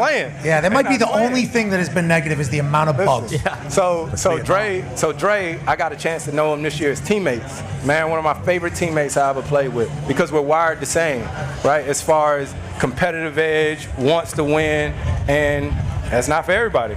You two got along. That was the big story whenever you got traded up there, right? It's always a story. It's always a story. Well, you've been in the league for 20 years, so obviously Yeah. It's got to be something. Yeah. Did you punch him in the face first practice, Jordan Poole? Hell no. Run it back. But what we did, though, is we went to dinner. We went to lunch. As soon as I got traded, I sent him a text. You know what I mean? Yo, we need to talk. That's what adults do. Yes. Hell yeah. You know what I'm saying? You don't talk through the media. You let all these people make up whatever story they want to. And I mean it when I say it's one of my favorite teammates I ever had in my career. Where'd you guys go get lunch? What'd you order? Wouldn't you like to know? I would. Yeah. I want to know what the vibe was. You want to know what the vibe was? Was it like a sandwich place? Was it like a cafe? It was Steakhouse? Hotel Bel Air. Ooh. Okay. Oh, you NBA guys. I forgot. I forgot the 20 NBA guys. Yeah. Living good. absolutely. We got a couple steaks. What do we do? It was lunch, man. I don't know what you guys do. You rich guys do. You can eat steak. Rich guy, you just broke the bank. What you talking about? A couple times. Right. AJ, but it was good lunch. It was good lunch, we're saying? I like that Eastside Golf shirt you got on, too. Yeah, you see me? Yep. Yeah. I love their stuff. Everything they have is pretty solid. But so you're entering your 20th season, correct? Yep. 19 years ago. Like, how is the league different from when you walked in 19 years ago? I always went not only schematically and how the pace of play, but how are the guys different? What's the locker room like now compared to that? Hey, football, that's a big difference now. Yeah. Big difference. Basketball it is, too. But I tell you this, the guys are a lot more talented. Yeah. You know what I mean? Like, seriously. Everybody can shoot, huh? Everybody can shoot. The athleticism. It's just cool to see. You know what I mean? To see what these guys can do when they come into the league that it may have took me years to understand or realize, right? Like, because the pick and roll, all this stuff, these kids are already snaking the pick and roll. I ain't do the Euro step, I think, till the 2008 playoffs. Right. I don't think till the 2008 playoffs against the Spurs. And now, I mean, my son, 15, he was doing it when he was 8. You know? So the league is in good hands, I'll tell you that much. Okay. Are guys still tight? Like, are locker rooms as tight as they once were? Yeah, locker rooms are tight, but as y'all know, everything has changed with cell phones and people Did you guys used to go out? People have people too. So like NFL locker rooms. Yeah. There's a good old saying that some really smart man said that teams come together around a keg a lot more than they do kale, right? So like football, I feel like a massive piece of the team building was like actually going out together, having a good time. Obviously you have Mormons and stuff that won't drink, but at least they're there, you know, having a good time. Yeah. Then the cameras on phones kind of changed everything in the football culture. And I think that is a little bit of a difference in the generation. The NBA guys, did you guys used to go out? It changed. And I'll be straight with you, like, look, players and everybody having our podcast and our ways to tell our stories or whatnot. Good. I just think we always got to be able to tell our stories without telling everything. You know what I mean? Yes. Like some of those team bonding events or whatnot, drinking or whatnot. You know what I'm saying? Like sometimes that's where you build camaraderie. Yes. But now I think, you know, a guy, you know, you just never know if a guy is going to cuss this guy out or something like that, because 4 years from now, he's going to hear somebody talking about it. Well, especially with you. Like the Clip show just came out. The Clippers show around that entire thing. And my God. One of the like, is that something you think about? Like, hey, are they going to tell all these stories during our time of well, like you know, the locker room? funny, I'm going to keep it 100 with you. Me and my wife watched the first episode, right? Mm-hmm. And it was kind of cringy, right? Honestly, because you got somebody who's telling their vantage point of perspective. One perspective. Yeah, one perspective. Like you're a part of the show. Chris Paul's a character in the show. Yeah. Yeah, and I seen my wife kicking it with Donald Sterling's wife, and I was like, what? That ain't never happened. You know what I mean? Yeah. And being in the production space and knowing how movies, you know, work and all that. And then it's funny, man. My brother saw like the credits or whatnot. Let's just say it was crazy. Who's playing you? Are you pumped about who's playing you? Handsome enough? It's better than Steph Curry and Klay Thompson. We know that. Whoever did that, it was taking a shot. But people got a job to do or whatnot. I mean, it's a show. Do they ask you? They consult with you at all? No. I actually seen Blake a few weeks ago somewhere. Well, I don't know where I seen Blake, but we talked about it. Like JJ, we talked. Like DeAndre Jordan, I talk to DJ about every day. You know what I mean? So I have no idea what's going to be on that show or whatnot, but we lived it and we sort of know the real. I'm excited to get your takes on it on the podcast. Hopefully, you'll be able to kind of either dispute it. That's like Showtime with the Lakers. Bingo. That show, like, we started watching it because I'm like, oh, this is a documentary. I'm watching a documentary right now of what happened, and then like every person that was portrayed in that thing was like, that's not how it was. I watched that too because I was interested in seeing what it was. You know, when I watched the clip, that first episode or whatnot, I seen that white party that we was at. Y'all seen it? Who seen it? I didn't watch it. Just seen the clips. I haven't seen the full episode. Oh, okay, yeah. It was like a white party. Introducing we Dahn. was at. White party? Yeah. Donald Sterling's having white parties? They didn't have a white party when I was there, so that. So Donald Sterling said, you're only allowed to wear the color of the skin that I like. Is that what he said? You wild. What else y'all got? Okay. What else we talking about? So y'all got Bojangles up here. Hey, you know Bojangles? Do I? You know Bojangles?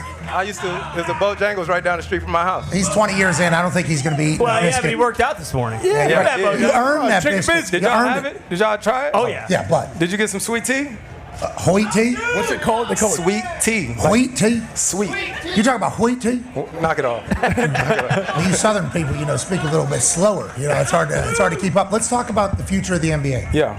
Because Ant-Man was just getting crowned. Boom, boom, boom. That became the conversation of the playoffs. It's like the NBA has its next face. It's Anthony Edwards, the way he goes about doing his thing. And then Luka seemingly heard that and was like, what are we even talking? Is that something that in locker rooms chatted about? And how do the OGs kind of manage the conversation about who's the next one? And how do we find the next one? And is there a next one? Yeah, I don't think it's just the next one, right? Like all these guys be so good in their own right, and I think with the way media works today, you're only as good as your last game. Oh yeah. Right? So everybody would be talking about Luka 1 minute, then Shea started killing, and everybody was talking about Shea. Yep. Then it's Anthony Edwards, then it's the next person. You know what I mean? Everybody was in love with JT. You know what I mean? Just a second ago. So I think for those guys, they just got to keep their head down, keep doing the work. Who do you like? Who do I like? Yeah. I like a lot of the guys in the league. How about right Wemby? now. That's just different. Oh man, You wanna go play with him? Wemby is different. Wemby is the guy that after the game in the locker room, we all was talking about playing against him because we literally all had to change the way we shot a little bit. Yeah, because there's highlights of like Steph Curry driving into the lane, having a wide open shot and being like, nah. It wasn't just Steph. It was half the league. It was legit a 45-second clip of like 10 Yeah, stunts. you saw that, right? Yes. So my favorite shot, obviously, is when I snake back to the right and I shoot a fadeaway, right? And I got a picture of Wemby trying to block my shot. Man, I shot the ball so high, I didn't make it because I usually don't have to shoot it that high. You know what I mean? But and I think he's going to be so successful too because he's very competitive and he's likable, right? And he loves the game, and you don't see guys that size moving the way he moves. They've been preparing him in his body. He's been doing like foot and ankle. And y'all seen that? You seen how flexible and all that They've stuff? been doing that since he's like 12 years old, I guess. Man. They knew something. Yeah, I don't know how tall he was then, but right now you look at him and you're like, oh, that son of a bitch is different. Right? Yeah. that one's an alien. There's another one over there too. That's like 12 years old, 13 years old. He's already 6'10". You seen that too? Huh? Oh yeah. Oh, you own it over there. Dialed in. Hold on, we got one too though. USA just beat Belize by 96 points. Did you see that? Our U18 team? No, I didn't see that. USA beat Belize by 96, 150 to 56. Not 54. Got a 7'3" white kid. Yeah, there he is. There he is, right there. 150 to 54, right there. USA versus Belize. Bigger TV to your left. He's 7'3" already? Oh, Yeah. man. Okay. He's going to Purdue. He's going to dominate the Big Ten. We need to see if we got that picture. Y'all know how I know him? Y'all know when we met? Where? Down in Bahamas. And down in the Bahamas. Yeah, you and Del Curry. Do you see this right here? Oh, at the golf thing. Yeah, the golf tournament. He was the only one out there playing golf with no shoes on. Yeah, well. Hitting bombs, no thank shoes you. on. Thank you. I appreciate you saying hitting bombs because you and Del Curry were making me putt out 3-foot putts. Yeah. And I did not make all of them. But that was a blast down there. You've always been involved in like seemingly everything business-wise. That's why like with how busy you've had to be to maintain such a good career 20 years through, you should be incredibly proud, Chris. I'm good. Now, I also heard, straight out of Wake, I just got the text message here. You got a new vegan snack with Plant-based snack line. Yeah. So vegan, you don't want me to say vegan? Plant-based, whatever you want to say. Chris Paul is a vegan, and he has a new snack with Go Puff. Yeah, I want you to try them. Absolutely. Somebody got them. I mean, I'm a meat eater, have been since the beginning because the humans did that. We won. Yep. Hell yeah. Look at these. Oh, yeah, hell yeah. I'll try them out. Cookies and cream. Wait a minute. What? That's my shit. Let's see. Try it. So they're supposed to be sweets. Throw me them too, eh? What's his name? AJ. AJ, you look cool, bro. Give me another one. Ooh, so it's a little popcorn with some flavoring, seemingly. Tell me what you think. Called Good Eatin' Popcorn. How long has this been around? 3 years. 3 years, okay. How are we doing? Scratch. Are we in stores? We're on Go Puff. Go Puff right now. Go Puff is one of our partners. Go Puff is DoorDashable, I believe. Oh, the donuts are fire. Yeah. Hey, this one's really good. These ones are the ticket. Holy shit. Hold on, this isn't healthy for me? How healthy is this for me? Is this going to make me better at soccer? I don't know about that. That was a nice pass you did yesterday, though. That was tough. I'm sure y'all done showed it on the show, right? Oh yeah, Chris, we have shown it 100 times. Yeah, we will continue to do so. And as a point guard, I know you would appreciate it. Man, listen, it's tough though. I absolutely want to play when I finish playing, like when I retire. There you go, there. Yeah, pretty clean. Yeah, I was pretty pumped. But man, I can't say thank you enough for y'all being down here, man. Seriously, bringing the eyeballs here to North Carolina and the festival style that we have with all these games. Did you get it? Yes. It's North Carolina football, baby. I don't think you got it. It's an awesome thing, dude. This whole entire complex. It's unreal. You guys have done great, and we can't thank you enough for kind of piecing it together and also being the inspirational leader. Hey, how about that ref that said he hates you? What's that all about? Man, hold on. Listen. As I was talking about you, because like business-wise, I look at you and I'm like, Chris is able to do this and this and this. You know, you're an inspiration. I want you to know, inspiration to me though, the way you handle your business. Man, I just like the appreciate bubble thing that happened with you and Bob, kind of piecing that together. Like, as a player, I want to let you know, I look at you as like a very inspirational business person. So whenever I hear that some ref comes out and goes, Chris Paul's a piece of shit. Yeah, you know what? I do not love that. But I'm going to tell you, listen, it's probably a lot more to feel like that. You know what I mean? Like, I'm going to be honest with you, but that ref, I had to look him up when he said, what was his name? We don't know. I had to look him up. But he was in the league for a long time, and you probably can guess who one of his homeboys is. Scotty. But it was funny. He was probably mad that I didn't put him in that last State Farm commercial. The one with the referee. That probably was the case. You know what I'm talking about? Yes. I got that State Farm commercial with the referee. Yeah. And he probably wanted to be in it. No, but you work the refs a little bit? All the time. Yeah. All the time. And hold on, that's you and Scott Foster, right? Every time he refs your game, you don't win. You said it. No. Stats says it worked the coaches too. I mean, Steve Kerr thinks that you think he's hilarious, and unfortunately, you don't think he's hilarious. If you recall that video of him walking off, you were with the Rockets still, right? Yeah. And Steve Kerr made a joke, and he did the. Oh yeah, you did the. Oh my God! So good. That's maybe the greatest gift. That was in a playoff game. I think a lot of things with the refs too is like obviously I know the game. I'm on the competition committee, right? So knowing the rules and of course you can say smart things a lot of times. You know what I mean? Sometimes they'll say stuff back, but yeah, that was interesting that he said that. He don't never see me though. Out of nowhere too. He don't never see me though. So shout out to my pops up there, my dad. Really? That's my dad right up there with the hat on. Hell yeah, Mr. Paul. Hey, you done good, sir. You done really good. I know your grandpa very important too. I think the last time we chatted with you, as part of your book, your grandpa, right? Yeah. First gas station in North Carolina. Yeah, down in Winston-Salem.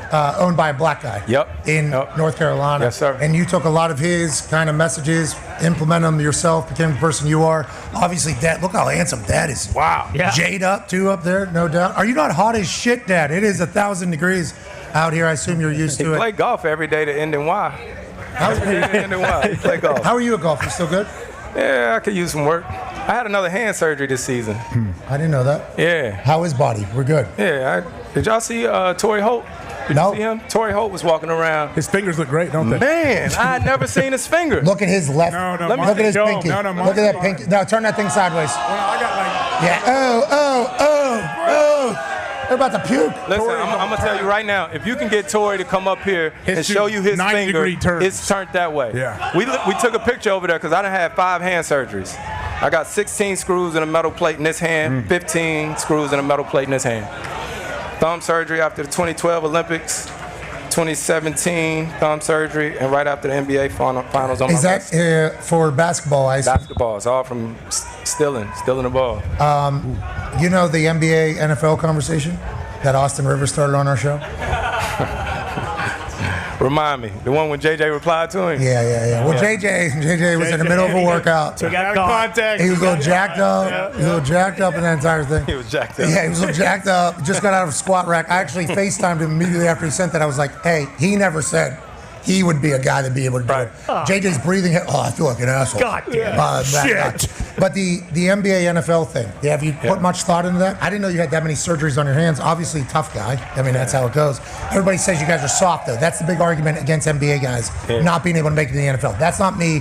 I'm just telling you what the internet was saying about the conversation. It's funny because you'll find a lot of football guys who used to hoop, and a lot of us used to play football, right? So I played varsity football as a freshman and sophomore in high school and played JV basketball.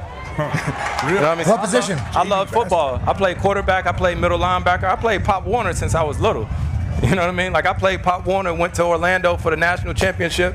Like I was football. Like this is North Carolina, right? It's just crazy that once we started finding out all the stuff about, you know, getting hit in the head and stuff. My son wanted to play football, but I wouldn't let him.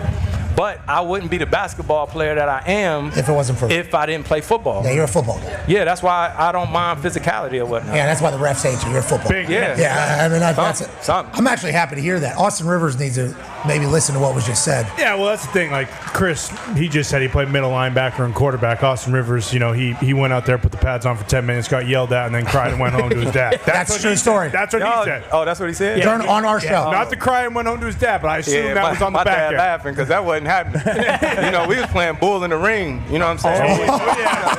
Boom! Yeah, you get now. We played throw up tackle in the backyard. It's all that. So new era NBA, not really like that, right? Yeah, I don't know. Let me tell you this. My son ain't play football. I wish he would. There's a part of me, I keep saying this all the time, I wish. Mentality. Yes. That you have. Yes. Now, you obviously, compared to normal humans, tall. Basketball, the beginning of your career, I assume, looking up at everybody. Now it feels like size is getting a little bit lower because the skill and the speed and shooting. Do you think that's crazy? I never thought about that, but you, kind of right to a certain extent. Journalist. It used to be a power forward and a center, but now with all the shooting, like every size is interchangeable. When you watch Steph shoot, he's the one who changed it all. Yeah. Steph's the one who changed it all. Yeah.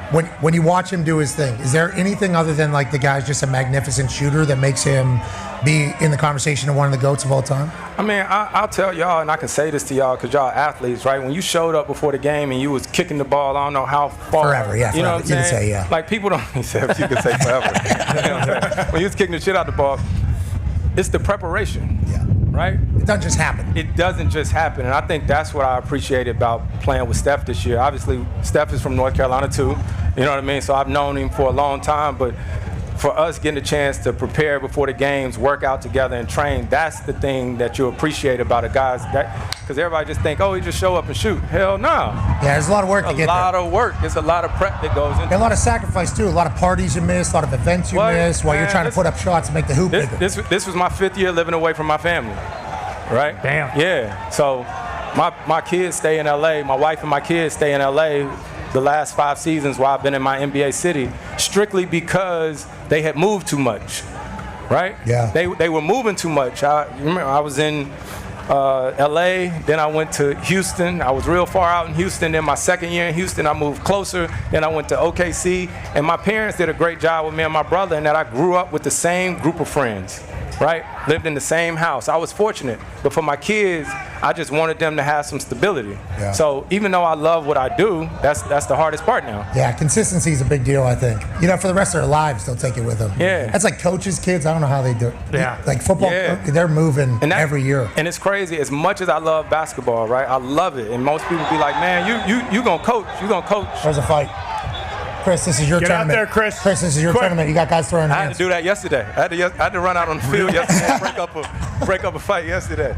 But as much as you love basketball, there is some downfalls, obviously. Well, everybody always tell me I'm a coach, right? Yes. And I would love to. I actually coach my AAU team during the summer, but I just don't want to miss as much as I've missed already. Every Hall of Fame speech in the NFL starts with guys saying, to my wife, thank you so much for everything you did. And to my kids, I know I wasn't around as much, but I hope you understand what Dad was doing. That is literally a big piece of it. You're away a lot. And it's not just when you're at games or practices. It's like when you get home and you got to figure some shit out that you're also not present. So for you for doing that for 20 years at the highest level, you should be incredibly proud of yourself. Appreciate it, man. You got a little one, right? Yeah, 13 months. 13 months, Dude, right? it's awesome. I'm flying back to LA tomorrow morning for my daughter's graduation and coming back Saturday night so I can be here for the finals on Sunday and Monday. You're a good man, Chris. We appreciate you. There's a lot of other people that do that stuff too. Yeah, You know what I mean? well, there's a lot of people that just don't fly back either. Yeah, they went and got smokes at the gas station. Yeah, See you later. Yeah, never came back. Good eating pop. This is delicious. Dude, tortilla. You got one here. AJ, you got one here. This is really good. It's nacho cheese, legit. Oh, toss me the nacho cheese. Yeah, you're gonna want it. You fucking them up. Oh yeah, dude. Yeah. The donut ones. The donut. I keep it low. That was good. Had to keep it low. What a From a lot of cornhole played in my day. What time your game tonight? 7. 7:15. 7:15. Is there a run rule, Chris? Because I think they might run rule them like 15, 18, nothing. Yeah. Is there like a mercy rule? Because y'all playing Burnley? Yeah. And they suck, dude. They're bad. How'd you let them in here? They're trying to Y'all put their sick, one man. 20 points on them. Y'all sick. They're like the worst team in the history of TST. Listen. Forced like a charity case here. All right, fine. We'll put in JJ's team. JJ gonna find a way to make it competitive. I don't think so, because we got that guy right down there with the hat on. That Italian stallion right there is Grella. And then the guy next to him, Foss. They piece this team together. But you know what happens, right? So you guys have some guys that played last year. Yes. Right? So this is Burnley's first year here. Yes. So I think a lot of people come down here and they see it's a lot more competitive maybe than they thought. And then they like, all right, I gotta get it together. Yeah, it was awesome. Just like you are. Ladies and gentlemen, Chris Paul. Yeah, We're coming up on a hard out here in about 10 seconds.